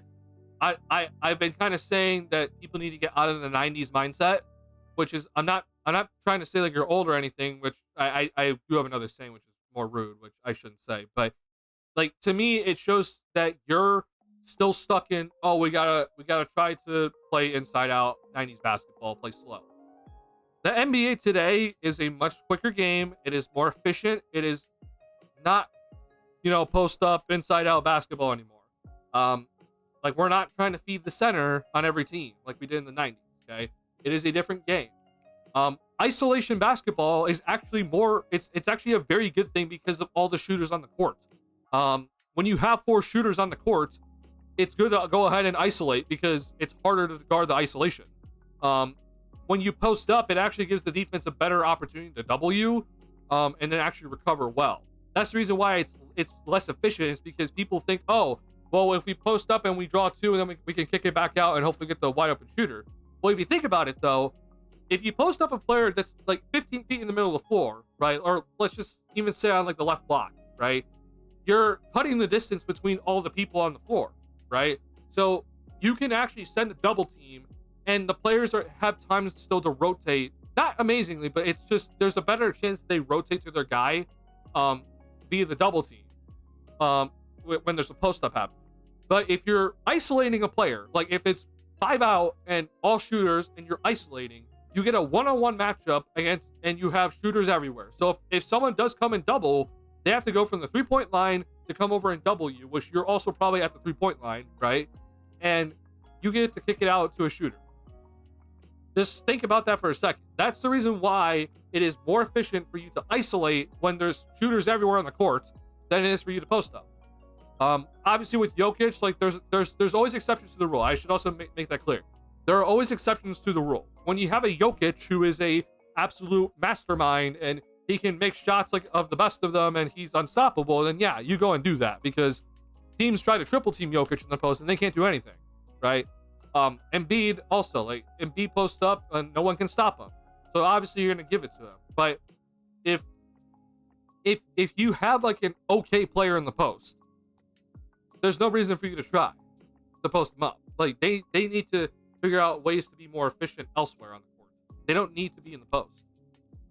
It clogs up the lane, and defenders have an easier time to react and recover because you're cutting the distance between everybody on the floor. So yeah, it's a discussion that we need to.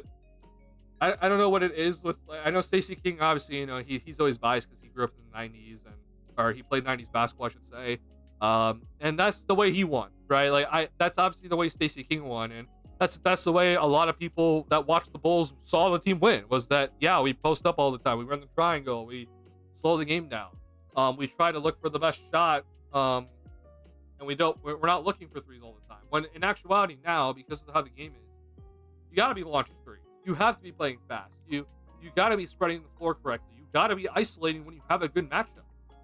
If you're wondering, like, well, like who's isolating? I mean, I don't personally think Shai Gilgeous-Alexander is a ball hog type player, but yet this dude is, you know, he's isolating six times per game, and he's one of the best. I don't think Anthony Edwards is necessarily like a ball hog, and his isolation attempts aren't exactly amazing, but I mean, he's isolating a good decent amount, right? I mean, Jalen Brunson also, like, I think people don't look at that, but he's also not that great in isolation. But people want to tell me that the Bulls isolated too much, yet DeRozan's at 3.4. And I'll go back to even previous years, and just, you know, go to isolation attempts per game. Like, Zach LaVine's down here. Like, he's not up here. Like, he's not isolating as much as Durant. He's not isolating as much as Randall. Even in this year, he didn't isolate as much as Spencer Dinwiddie. So when people tell me that, like, oh, the Bulls play too much isolation basketball, I question it. I'm like, I don't know if that's necessarily right. I think the issue is that the Bulls don't have any shooting, therefore isolation basketball looks less effective. You need obviously shooters out there to be have an effective isolation, right? Yeah, it's hard to kind of, you know, explain, I guess, because there are a lot of numbers you have to take into account, which I know a lot of people don't like to look at it. Like, this is an entertainment sport, we don't care about numbers. But to me, for a guy that is an absolute nerd about stuff, like, this is everything I know. You know, like, this is the reason why I watch games.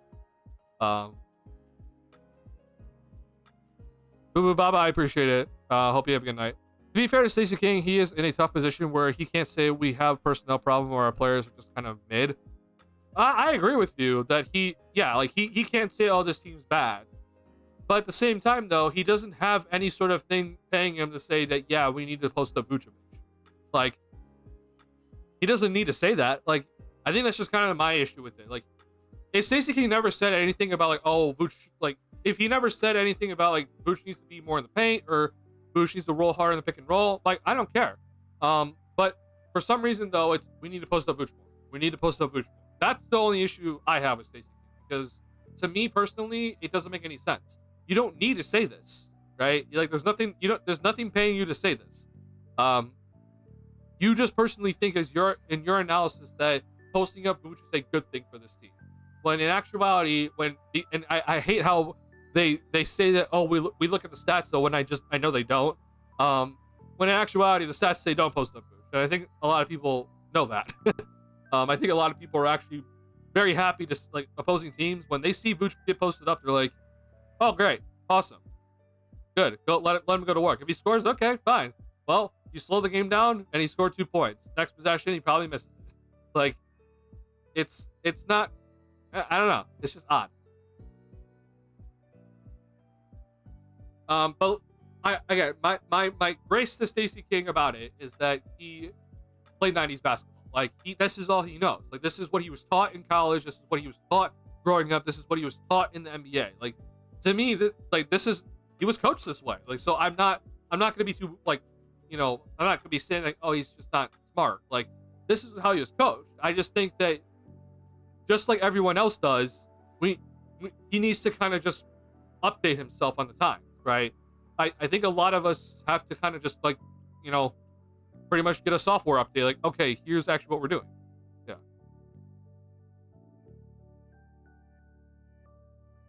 In my head, that's like his dog whistle for Vooch should stop taking threes because he ain't hitting them. Yeah.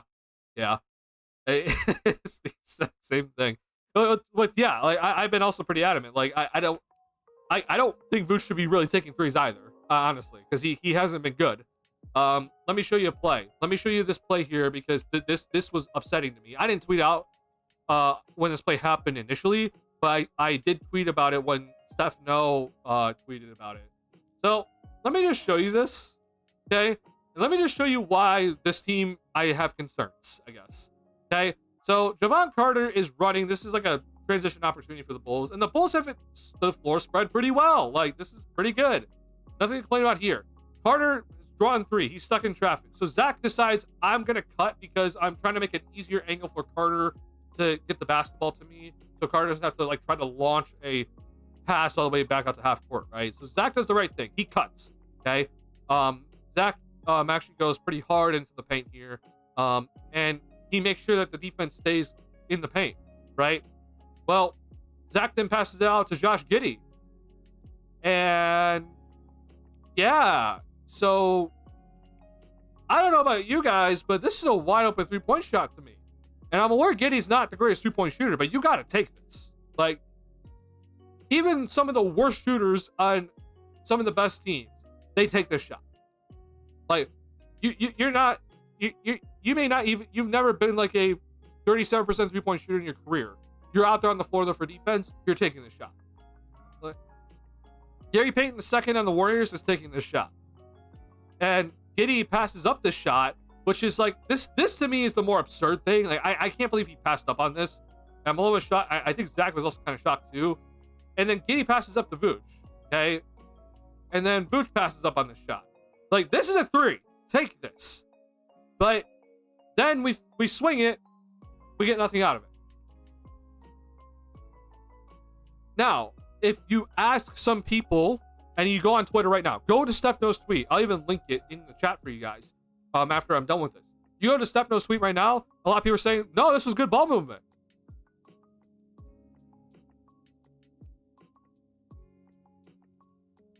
Let's just think about this for a second. Is it really good ball movement if we didn't get a shot out of it? Like, genuine question. Is this good ball movement if we didn't get a shot out of this? To me, the good ball movement was this great pass. This is a great pass by Zach. Shoot this. This is a good shot. Shoot it. This is also a good shot. You should also shoot this.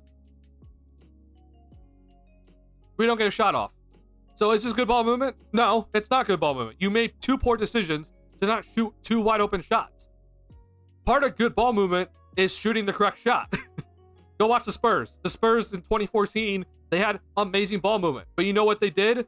They shot the right shot. They shot it when they were open. They capitalized on their shot, on their ball movement, by shooting the open shot. This is not good ball movement. This is poor decision making. So instead of thinking, oh, good ball movement, you just didn't get anything out of it. No, this is poor decision making, in my opinion. And unfortunately, for both Giddey and Vooch, this is what's concerning me, because these guys need to shoot this. Specifically Giddey. I'm more concerned about Giddey than Vooch, because Vooch is whatever. Like, I don't, he needs to be off the team soon, whenever that's going to happen. But Giddey is supposed to be our point guard of the future. Like, you're not shooting a wide open corner 3-point shot, and you're supposed to be running this offense. Like, that doesn't make sense to me. So yeah, I mean, look, this is Steph No's tweet. I'll link this tweet in the chat for you guys. But this to me makes no sense. Like, the fact that there's people in here saying looks more like good ball movement. Giddey hit his last 3. He had to put up 3 of them so far. I don't care. I don't care that he put up 3 in like 1 quarter. Go shoot a 4th. Like, I'm sorry, but I don't care that he shot 3 threes in the first quarter. Shoot a fourth. You're wide open. Because here's the funny thing about it. This is the most wide open he was on any of these 3-point attempts, and he passed it up. Like, this makes no sense to me. So, yeah, I know I'm being harsh, but this is what I'm like. This is why I have more concerns than I guess maybe some other people. Like, sure, you think this is good ball movement? I won't blame you for thinking that way, but I also think that it's ball movement is one thing, but decision making is a whole other thing. That this in this one clip alone, it shows you that the players that people deem to be the most unselfish and smart decision makers on this team made 2 poor decisions in this very instance. Like, this is absurd. You can't be passing up on this. Yeah, Getty needs to learn. He has to take that open three. It's not something that's gonna get away. Pass out open court out of a corner 3 is wild. It's the most efficient shot in basketball. All right, besides obviously a dunk. But I mean, you want the most efficient 3? Shoot a corner 3. It's right there, and yet somehow we're passing up on these. This makes no sense. So, for the people that were here when I talked about Giddey earlier, why I am a little bit concerned, this is part of why I don't know why we're passing up on this. And look, by the way, I'm not just trying to focus on these 2 guys, because here's the issue as well. If this is Patrick Williams in this corner right here, getting this pass from Zach, I think he also passes up on this shot.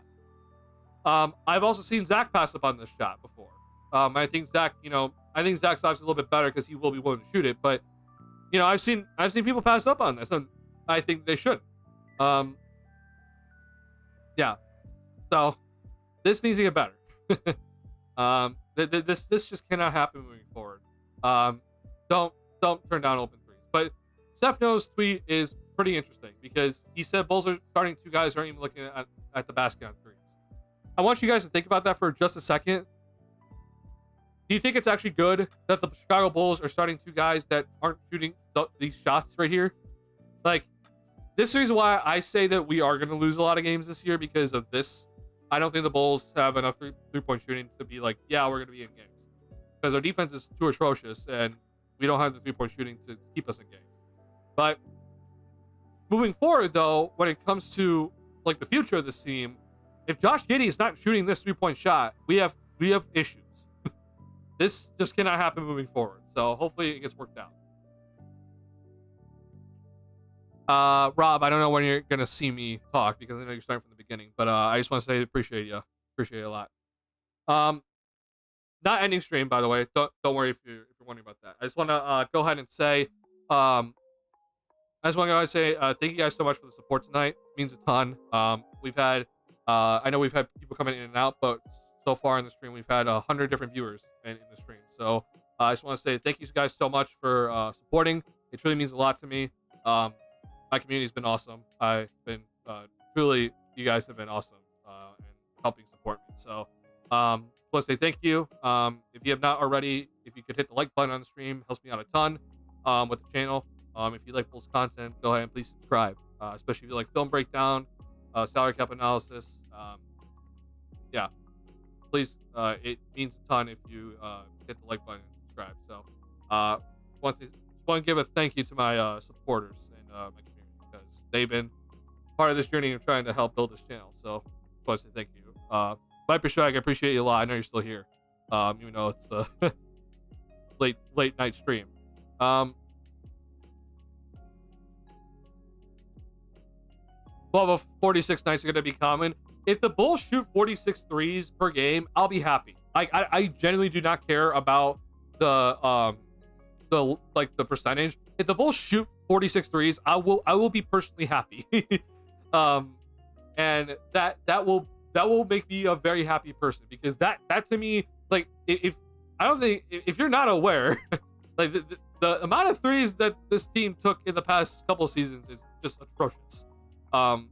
If you're wondering how many threes the Bulls took last year, they were down at 32. Sorry. 3-point attempts per game last season. The Bulls were 26 in the league with 35 36, right? Or sorry, no, I'm sorry, that was percent. 32. That's insanely low in today's game. Now, look, I'm aware, like, the Lakers are down here and they're sort of contenders. And the Denver Nuggets are here. They obviously won a championship. Well, here's the other issue. Here's the issue with this Bulls team.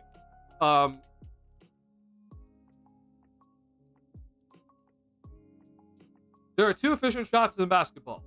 One is in the paint, the other is the 3-point shot, and then if you're in the paint, you gotta also shoot free throws. Okay. Last year for the Bulls, okay, the Bulls were dead last, if I'm not mistaken. And oh my god, I'm so sorry. Hold on.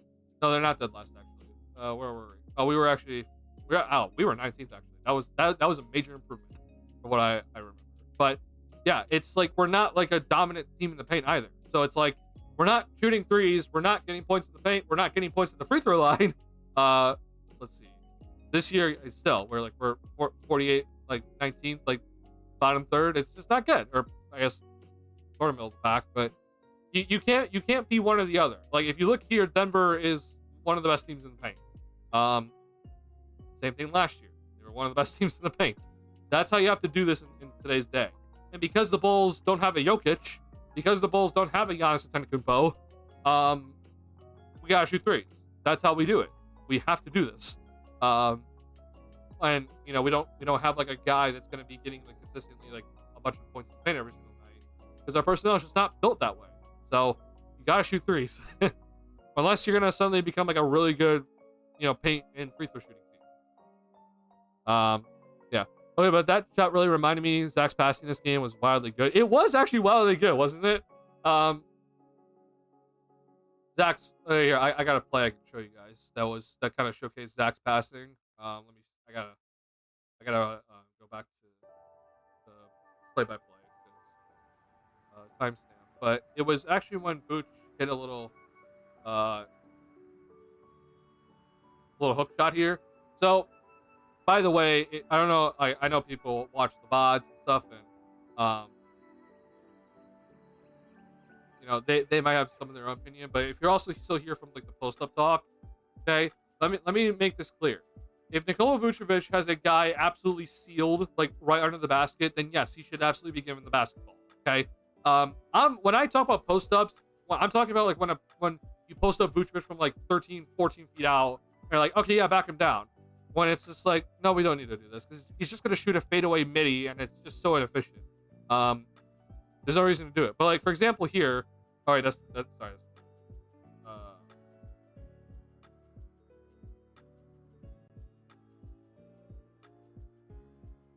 Actually, I think it was before the timeout, right?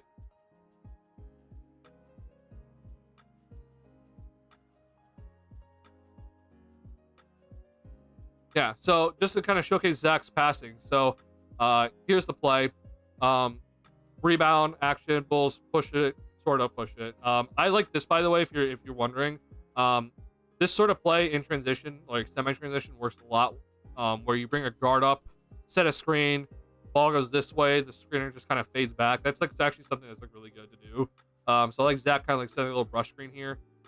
Zach then gets the ball, fakes a three, pick and roll, right? Pass gets deflected initially, but he had the right idea because Vooch was rolling hard and he wanted to give it to Vooch on the roll here. But Zach then decided, oh, okay, I got to get the ball back. And then he just did this pass quickly.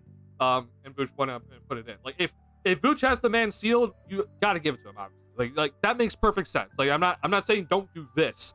But I'm just saying like if he's like 14 feet out or 15 feet out, like we don't need to post him up. He's not going to shoot a layup off of it, right? But yeah, this is good. Like this just showcases like Zach's passing was actually like, really solid tonight. Yeah, only one turnover, which is really good from Zach. So I hope that continues.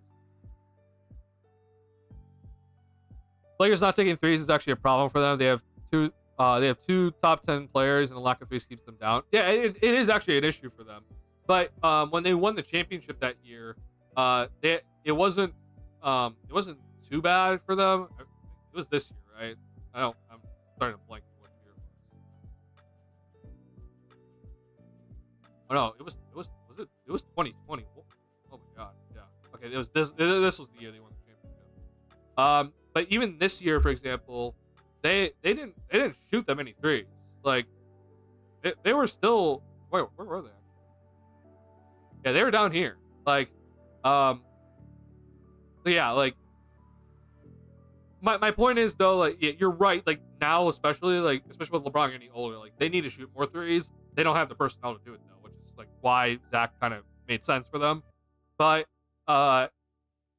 they're just a team though that relies heavily on paint points and free throw attempts, right? I mean, this year they're top 8 in free throw attempts.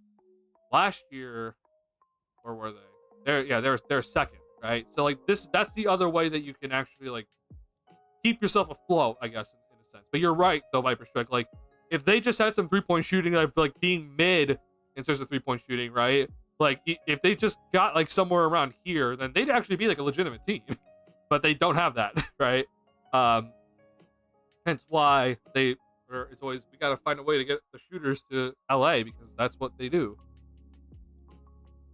There are a lot of outlier players who are having ridiculous efficiency. Yeah, that is also true. I mean, Anthony Davis had like his best year easily in the championship run. Like it was easily his best year in terms of efficiency. Yeah. No. All right, my nose is running.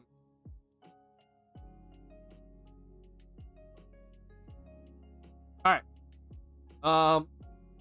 Okay, I want to show you a few more things from tonight's game that I was, like some good and some bad. There's a few things I'm a little bit still concerned about. I'm going to show you an example why. So first off, let me show you the good because this was an example, in my opinion, of what was like good. We're going to go to early second quarter. After their championship, AD just stopped taking threes largely. Yeah. You're right. The other issue is though is that Anthony Davis was like his 3-point percentage just like it took a dip. Let's see here. Yeah, like I mean this year he shot like 18%. Like so like this year when they won the championship he shot 33%, which is obviously not amazing, but it's better than the other years since. So yeah, I don't know. AD's just been weird. I feel like he should be taking more threes, but he's also still just so spectacular that he doesn't need to take them. So yeah.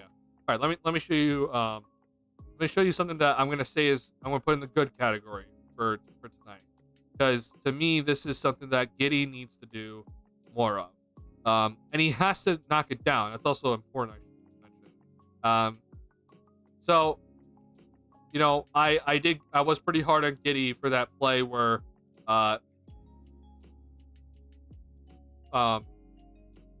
Where he didn't shoot the 3, right? Where he very clearly needed to shoot the 3 off the Zach LaVine, pass and in transition, and I was losing my mind that they didn't shoot it, right? But this play here for Giddey, okay? This is to me good recognition of what happened, what's happening with the play. All right, I don't want to get copyright strike. So oh, okay, I guess we're just gonna watch it. So let's watch this play. So inbound, here we go. We're just gonna give it to Giddey. Go up the court. Now pay attention to the Grizzlies. I'm sorry, I don't know who this is.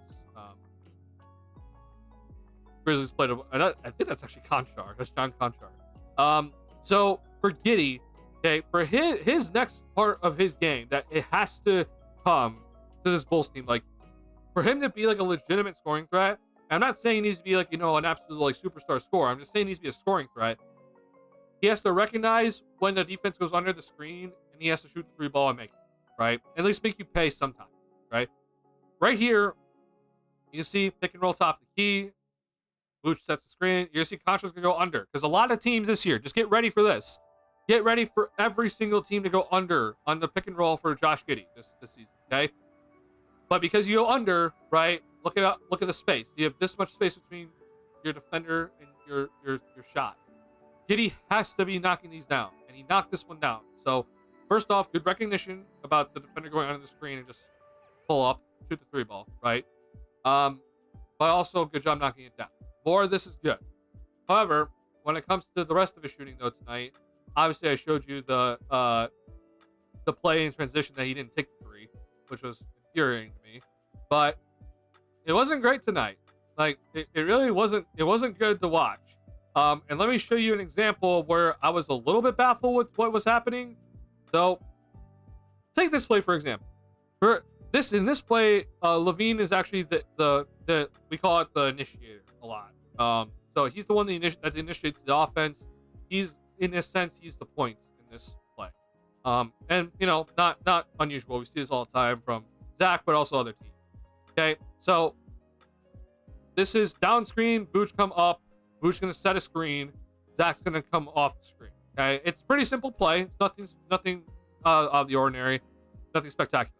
Okay, so Zach comes off the screen, and obviously because it's Zach LaVine, you got to go over the screen, which is the big difference between a good shooter and a bad shooter. And Zach does a pretty good job. He got his defender on behind him on his hip, and then he got Eddie to commit, right? Or maybe I always call him Zach Eddie. I'm sorry, it's Edie, but you got Edie to commit here, and so now Vooch is rolling hard. So this is good by Vooch. The thumbs up to Vucevic because he, instead of him fading back here for a three-point shot, he just rolled hard to the basket. Okay, by doing this, he brought over Giddey's defender to come over and rotate because Edie had to come over and help on Zach, right? Well, in essence, though, right, it's kind of backwards. Okay, ends up with Giddey missing the shot. I'm glad he took it. He obviously got to take the shot, so props to taking it. You got to knock it down though. But here's the issue, okay? In reality, what you would rather have is you'd rather have Zach over here and you'd rather have Josh Giddey over here, right? You'd rather have Josh Giddey with the basketball and Zach LaVine shooting the three-point shot, right? The problem is that, is this an open shot if Josh Giddey's holding the basketball? Because, like I told you earlier, as we watch the screen and roll happening, you're going to see the defenders go over the screen, right? Because it's Zach LaVine. And this is Josh Giddey. They go under the screen. Therefore, Zach Giddey doesn't have to do anything, right? And so maybe then this defender doesn't come over and help, and then Zach's not open. So this just shows you why there are some concerns for me when it comes to Josh Giddey, because until he becomes like a decent three-point shooter that has teams like alert about, oh, three-point shot, I don't know if this is going to continue, right? Or maybe this does continue where he is kind of stuck in the corner sometimes, and it's just going to come down to if he can knock down the shot or not. And that's on him. It's on him to develop that sort of thing. Sorry, hold on. I have to hide my screen. 1 second here.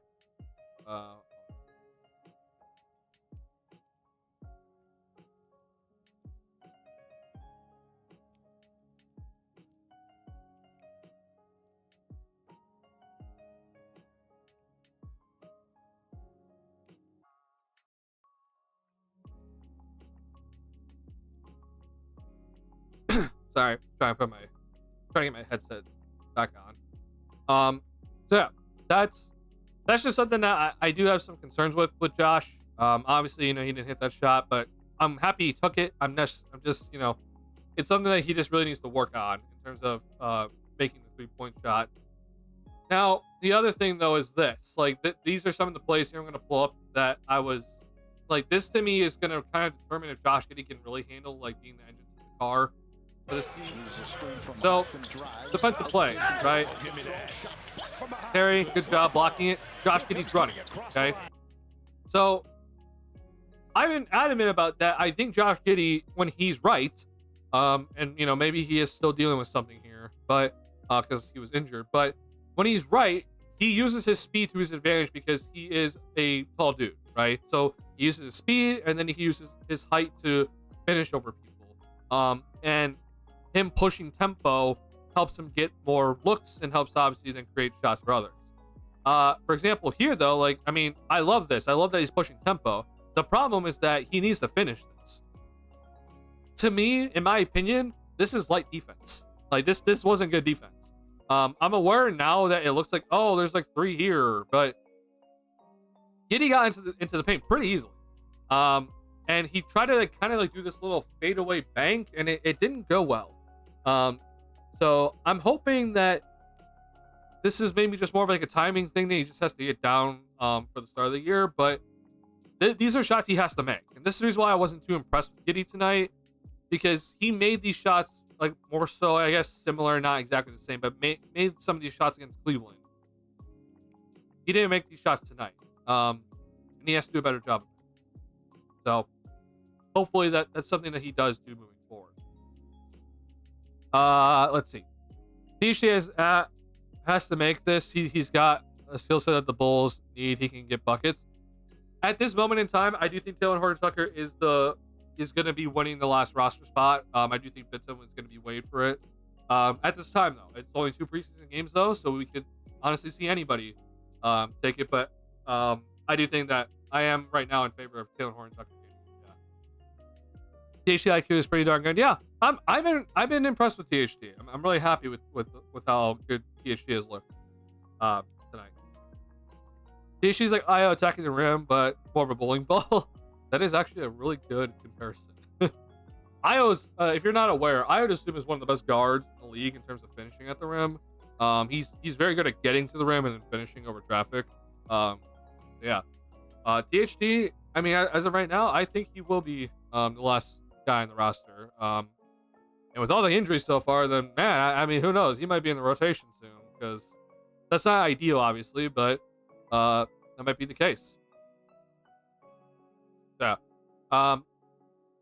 Yeah. I want to show you this play from Giddey. And then hold on, I want to show you one more play, because like it just makes me a little bit concerned with Josh.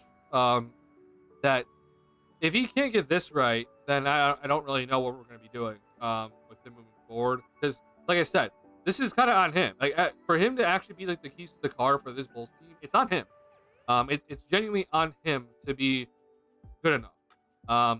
And he has to figure this out. He's not the most athletic, I'm aware, but that to me it really comes down to the 3-point shot and obviously finishing at the rim, because you're 6'8", like you got to finish at the rim.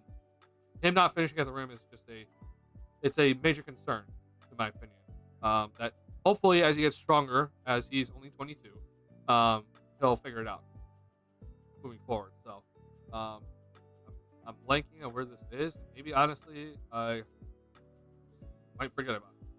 There's one more play where I know Giddey kind of missed layup, and I don't know where it is.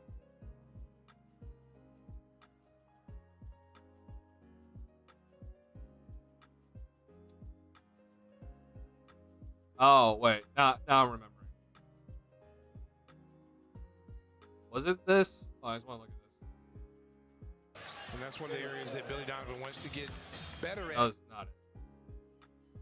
It was third quarter. Okay, now I'm starting to remember. It was third quarter because he was going to the other basket, and I didn't exactly have the greatest time in the world on this play. 15 turnovers now. So first off, I don't mind the set. Like I think kind of faking like a handoff to Zach, and Zach's going this way. I think it puts a lot of pressure on the defense. Actually, I really do think that doing something like this does a lot to the defense. They have to figure out if they're going to switch or not. And if Zach gets a step, then he's towards the rim. But with Giddey here, for example, I was not happy with how this kind of worked out. Like Memphis. He drives into Edie, and he's just trying to like get the ball out. And the reason why I'm a little bit just concerned about it, like, is like, you know, you can just chalk this up as like, oh, basketball at the end of the day. But to me, in my opinion, when you watch this play, he has a step. Like right now, he has a step on this guy. So to me, he needs to find a way to make sure that he can either pull in Edie and get this ball to Vooch, or you finish this. Again, I'm more than dude 6. There's a 7'4" guy on the floor, but like the decision making just isn't amazing. So yeah, not thrilled with this one. Just to top this off though, because I do want to make sure that I'm not just like, oh, this is just like it's be mad to be bad or um hate on Josh Giddey, I guess. I'm not. I don't want to be that for like this channel because I'm not. Like I've been clear about on this channel. Like for me with Josh Giddey, I'm like in between. There's people that seem to absolutely love it, especially the Australians, which props to them. But then there's also people that seem to absolutely despise it. I've been more kind of just like I've just been in between. I still think the Bulls should have gotten more in the Alex Caruso trade than just Josh Giddey. But I've been kind of just neutral about it all. But to just be clear, when it comes to Giddey's passing vision and ability to make cross-court passes, like I have full faith that he can do it. I think this is one of them, if I'm not mistaken. Billy Donovan said that if this Yeah, was I mean, game, like this play right here, for example. First off, like this is overall just a better decision. Like everything about this, but from Giddey is good. Like, and you're facing third stringers, but this is better. Okay, so it's almost similar action, right? Like you could be handing off to Zach, and Zach's coming this way, but we don't hand it off, right? Giddey gets downhill, which I've talked about in my video. He likes to try to use downhill speed to get an advantage and cause the defense to rotate. Which is the reason why he needs to be a better finisher because the defense would hard commit if he's a better finisher. But here he brings over Edey, so he got Vooch's man. He then because that Phillips' man has to come over cover Vooch, and through all this traffic, Giddey still gets the ball to Phillips. This to me is like, yeah, I see the vision because of him being a true playmaker, and being able to manipulate the defense and bend the defense and open up guys for shots. Like I see it. But like I said before, though, if he's gonna be this, like if he wants to be this Josh Giddey consistently, where he's fighting his teammates for open looks or creating open shots for his teammates, he has to then also be score Josh Giddey at a consistent rate. And again, I'm not saying he needs to go out and average 26 or whatever, but he does need to go out and average like 18 or more. And then ideally, as he gets older, he averages more than that, so that he's in the 20s range, because that's only gonna help his ability to get people open. And that's the reason why it would be efficient for him to have the basketball in his hands at all times. Reason why we're kind of questioning if he's gonna be efficient, right? Or he should have the basketball in his hands at all times. Like, yeah, he has 7 assists in this game, right? He found guys all over the court tonight. But he's 3% from the field and 1 for 4 from 3. That's just the only thing. So, and a Josh Giddey talk.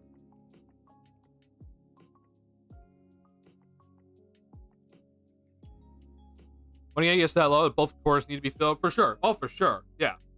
1,000,000%.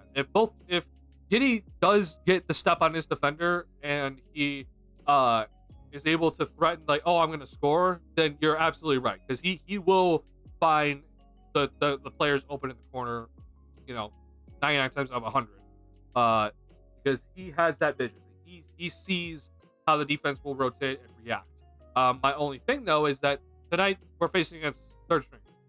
Like, these are not good defenders. These are not good overall players. So, yeah, it's like, and, you can say the same thing for Zach, but I think we all kind of know that Zach's a great scorer from, previous years. But, yeah, I just, hope that Giddey has a lot of work to do, and he understands that. I hope that he understands that he can't just stay at the level he is at, in terms of scoring ability, for him to actually be like a great passer and like a great distributor and playmaker. He has to get that scoring ability to go up. Again, it's only 22. He's only 22. He just had his birthday. So happy birthday, Josh Giddey. But it's a lot of work to do still. There's a lot of work that needs to be done for Giddey. So, yeah. Again, I'm not saying it has to be this year. This has to be moving forward. He has to get the work done properly. All right. So, overall, though, I think tonight we can go ahead and say, like, hey, we had, Levine looked really good. Just so you guys know, I could talk about here. You know what? We're gonna do one more play because this deserves to have one more play drawn up or covered, because look, I've always been a Zach LaVine fan. Again, that does not mean that I'm saying I'm anti-trade Zach LaVine. I think trading Zach LaVine is the right decision. I think it is. But when we talk about how can we get Zach to play well and within this group and rehab his value. So let's talk about this set. I think this is a good set to just kind of look at, and hopefully I think Zach seems to have bought in here. And he's looking to shoot these sorts of threes, which is great. If you're wondering about if this is a good shot or not, this is a great shot. I love this shot. I think it's a very good shot. Top the key, pick and roll. As you can see here, Giddey's going to be trying to get downhill, use his speed again to try to get to the dribble penetration, right? Passes off the Vooch. Okay, now Zach started here, and you're going to see him go down, right? I like this a lot. You're going to see Javon Carter come up to the basketball. Now, we've seen the Bulls kind of run this set, a few times before, but this is where like the little tweak happens, and this is where the defense get caught off guard. Vooch is going to come down here and actually set a pin down for Zach to come off of and get potentially an open look off this. If maybe not an open look, then he can get a drive to the basket with a live dribble. If that isn't necessarily open, then you move on to the next part, right? But this is right here something that I hope to see a lot more of, because this will give Zach a lot of catch and shoot three opportunities, a lot of open looks, a lot of just times where he can decide, hey, I'm gonna either shoot this or I'm gonna drive to the basket and he has the live dribble, right? He's gonna catch the ball and he has the ability to dribble, and that basically puts him at he is at the most dangerous spot, right? He is the most dangerous where he's coming off a screen and he gets to read the defense and decide what I'm going to do with the basketball, right? That is always when a player is the most dangerous, is when they have the ability to dribble, and then obviously they get to just decide whether they're just going to shoot it or drive hard, or maybe do something else with the basketball. But this right here is a classic, like Klay Thompson-esque. I always think of guys like JJ Redick, like Kyle Korver, the snipers of the world. Do this play and had a lot of success off of it. But this play right here, I was very happy to see. I was very upset when they called an offensive foul because it made no sense. I was like, that's just how Zach shoots. Like, Zach's been called for an offensive foul before, and on that exact same type of play, and it was so stupid, and that didn't get overturned. But I'm happy this one didn't get overturned or got overturned from Billy Donovan challenging it, and Zach got a 4-point play out of it. So, yeah, I think more of this overall is not just for Zach, by the way, but for also Kobe White. Is a good thing. Keep this up, and yeah, we'll be looking good. Last but not least, because I do want to, I already shot him out in terms of box score looking at stuff, but also if you just watched the game, you saw how good this player was tonight. But I do want to go ahead and look at some of the film from Julian Phillips and just show you how, just at least show what I'm impressed by when it comes to Julian Phillips. I think Julian Phillips has done an impressive amount of work in just a short amount of time. To see Julian Phillips play this well in NBA tempo like games is miraculous in my opinion. And I'm happy to be seeing this from him. And if he is developing into a true legit 3-and-D type player, then the Bulls organization is in a much better spot. But another great pass. So shout out to Viper Strike again by talking about Zach LaVine's passing tonight. I mean, this is another fantastic pass from Zach. But the main focus of this play here, which sorry about the lag, that was my intent of being horrible tonight, or the signal being horrible tonight. But this play here, all this from Phillips is here. What I wanted just to show you is just how quickly he gets this basketball off. Okay. So right now, ball's in the air, right? 7 seconds. Okay, keep this 7 seconds on the shot clock. 10:07 on game clock. Caught. He's already releasing it right here. 6 seconds left on the shot clock, right? This is awesome. If Phillips does not get this ball off like that, you could see right here the defender's in his face, right? Phillips in this entire play did everything right.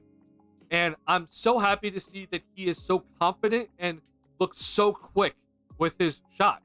Catch the ball, shoot. Goes in, right? That is awesome.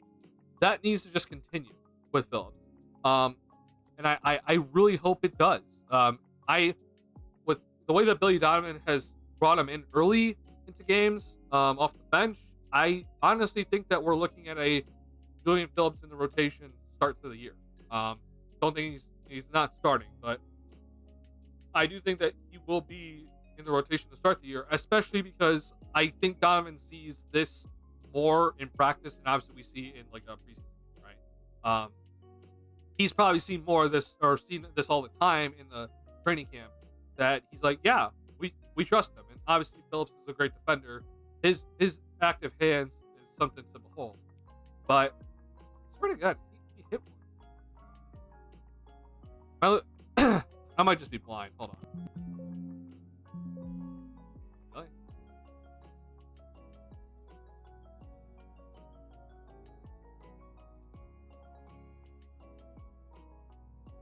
Sorry. I know Phillips hit a 3. Here it is. Okay, 349. Yeah, I was like, I know Phillips hit a 3 in the first half, but I don't know where it went. But just to kind of see a different angle of Julian Phillips doing really well. Oh, that's too far. Oh. Okay. Let's watch this.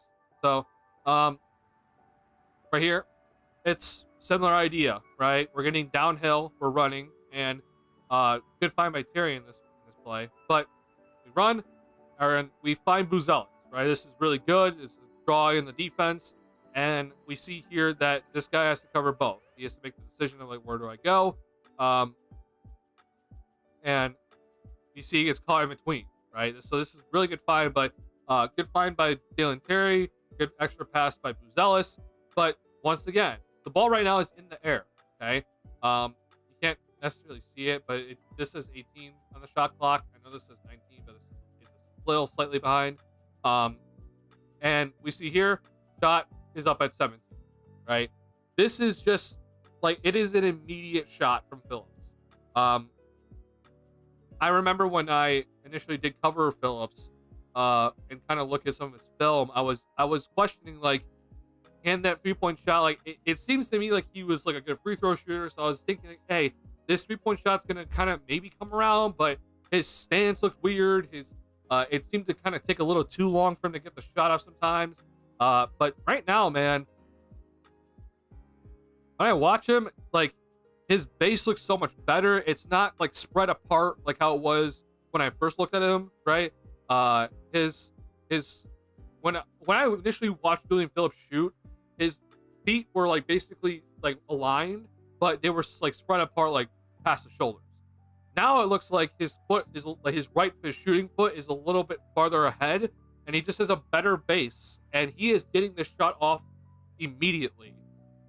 Again, this guy's here. Like, this guy has a hand in his face, and he is getting this shot off, and he's knocking it down. So, I'm hoping that this continues for Phillips, and I just wanted to point this out because I know that he has put, like, this is clearly work done, right? If you want to talk about, like, seeing, like, actual work being put in, and you see the results in game, in a preseason game, this is it. Like, you can just tell that he has seriously worked on the timing, getting the shot off quickly, and his base just looks so much better and more stable. And I'm so happy just to see it, because man, if Phillips is going to turn into this sort of player that is a 3-and-D type player, I mean, he's we see it here, like he's under contract for the next 3 seasons, including this year, right? And then he's going to be an unrestricted free agent. So this is a guy I would love to keep around, honestly. And for him being only 21 and doing this, like, great step forward. Keep making those steps forward, right? And I hope that this continues. The channel is too slept on. I appreciate it, Delbert Grady. I really do appreciate that a lot. If you have not already, please hit the like button on the stream. Helps me out a ton. Appreciate the support, guys. We've had 117 different viewers throughout the stream tonight. Are now 118. So thank you guys so much for the support. I really truly do appreciate this. It's been a good start to the year, and hope to continue doing more content for throughout the year. What's going on, Patrick? Just saw you. Did you watch the Bulls game tonight, Patrick? I know you're very busy though.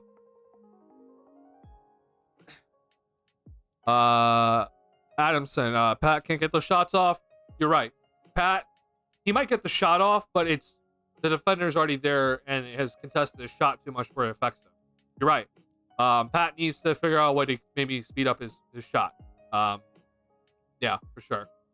And I don't know if you were here earlier, Adamson, but we talked a lot about Patrick Williams earlier in the stream. We were going heavy in on a lot of takes for some people. Yeah, I did not. I was watching OSU versus Oregon, but I was checking the score. Yeah, yeah. Yeah, I'll give you a quick rundown, Patrick. So yeah, Bulls obviously lost again. I don't care about this the score in preseason, but some good stuff overall tonight. Just so you guys know, I this is kind of like the wrap up the stream, kind of just recapping everything we did tonight. First and foremost, though, the team itself, there is some really good signs. I think, Patrick. I think that there's been some really good overall stuff tonight. We see here that the Bulls did a good job in terms of. Oh, sorry, that's not. There's some stats that I wanted to look at. So the Bulls had 23 fast break points. They had 14 fast break points in the first half. That's very good. Keep doing that. Keep running. Bulls had 13 steals. They had 8 steals in the first half. So reason why I keep mentioning first half is because that's when most of the main guys played. Bulls also they had a rough day in terms of turnovers. They had 18. Memphis had 21, but the Bulls had 8 turnovers in the first quarter, I should say.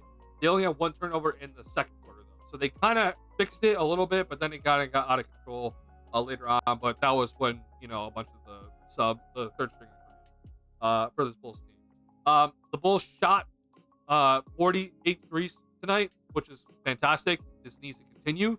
And we also got to the free throw line a good amount, 27 free throws attempted. So I think overall there's some good stuff just in terms of box score numbers that are good for the Bulls tonight. Obviously, still stuff needs to be worked on. The defense is not good. But yeah. In terms of the overall just kind of players, though, just kind of like a quick recap. When it comes to who was the best tonight, I mean, Levine had one hell of a night. 9 of 12 from the field, 28 points. 28 points in 22 minutes, 4 assists, 2 steals, 1 turnover, 6 of 6 from 3. So Zach looked like Zach Levine tonight. He looked healthy. He looked good. He also was very much in the flow of the offense and was like he wasn't ball hogging at any point. He looked really good out there.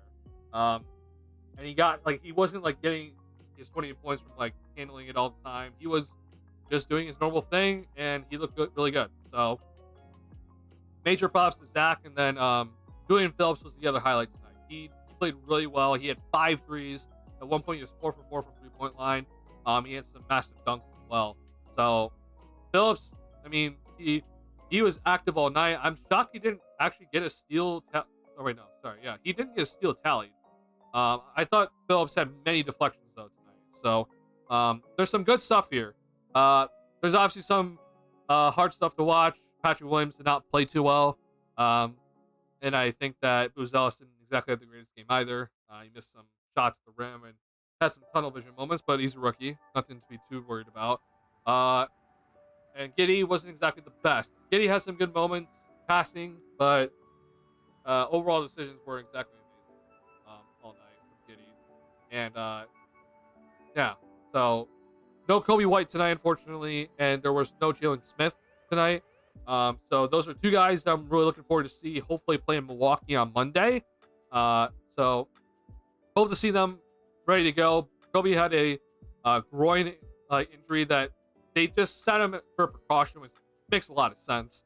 Jalen Smith had a knee soreness, and he did not play tonight. So that was also labeled as precaution. I'm hoping that both Kobe and Jalen Smith are going to be fine, and they'll be playing in Milwaukee on Monday, taking on the Bucks. So before we end the stream here, once again, I just want to say thank you guys a lot for tonight and supporting me. The Bulls are going to be playing in Milwaukee against the Bucks on Monday. Okay, it's going to be a 7 p.m. Central Time game. And we're going to see if Giannis and crew are going to be playing. I'm going to guess that the Bucks don't play their main guys, but we're also kind of in the middle of preseason basketball, so maybe we actually see them. I would personally like to see the Bulls and like their entire squad take on the Bucks, full squad. So I'm hoping to actually see it. I really do. To kind of see how the Bulls react defensively and what sort of lineups can be put out there. And we're going to have to see how everyone is in terms of their injuries tonight. If you aren't aware, Casey Johnson kind of tweeted out some things in terms of injuries. So I would assume tonight he got a shoulder stinger after diving for a loose ball. So he said he wanted to go back in, but the medical trainer said no. So keep an eye on Sumu and his health. I don't think he's going to be fine. It doesn't seem to be anything too serious. And, they took him out of the game for obviously precautionary reasons. Patrick Williams apparently jammed his wrist and had an x-ray at halftime, which is probably the reason why he didn't start at halftime. He did eventually come back into the game, though. But this could also be the reason why Patrick hasn't exactly shot the ball well. So keep an eye on this.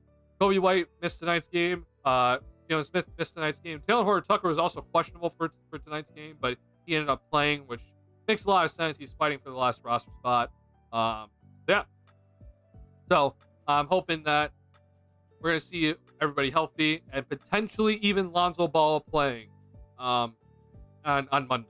So we'll see if Lonzo's going to actually be playing on Monday against the Milwaukee Bucks. So for now, I don't know if there's going to be a pregame stream or not. I'm going to say no for no pregame stream on Monday, but obviously, as usual, we'll have a postgame stream ready for Monday. And hopefully Lonzo Ball does play. So be on the lookout for that. All right, y'all. If you have not already, please hit a like button on the stream if you haven't. Helps me out a ton. If you're new to this channel and like Bulls content, please hit the subscribe button. I'm making Bulls content all year long. In terms of streams and video content. So really do appreciate all the support tonight. Thank you guys all for tuning in. I know it was a late night stream, and I wasn't planning on it, but I pushed through. I'm actually really happy that I was able to stream for pretty long tonight. So I want to say thank you so much for tonight and supporting me and checking in on the stream and watching. We had a lot of people here. Yeah, I really do appreciate the support. So whether you're watching currently or you're watching in the VOD, I just want to say I truly appreciate it, and I just want to say thank you for the support tonight. Bulls lost tonight, but preseason doesn't really matter about who wins or loses. Some good stuff tonight, and hopefully we see some more players healthy and actually playing for the Bulls on Monday. So I'll see you guys on Monday for Bulls versus Bucks after the Bulls play in Milwaukee. We'll see who's there. All right, appreciate y'all. Thank you so much for tonight. See you on Monday. Peace.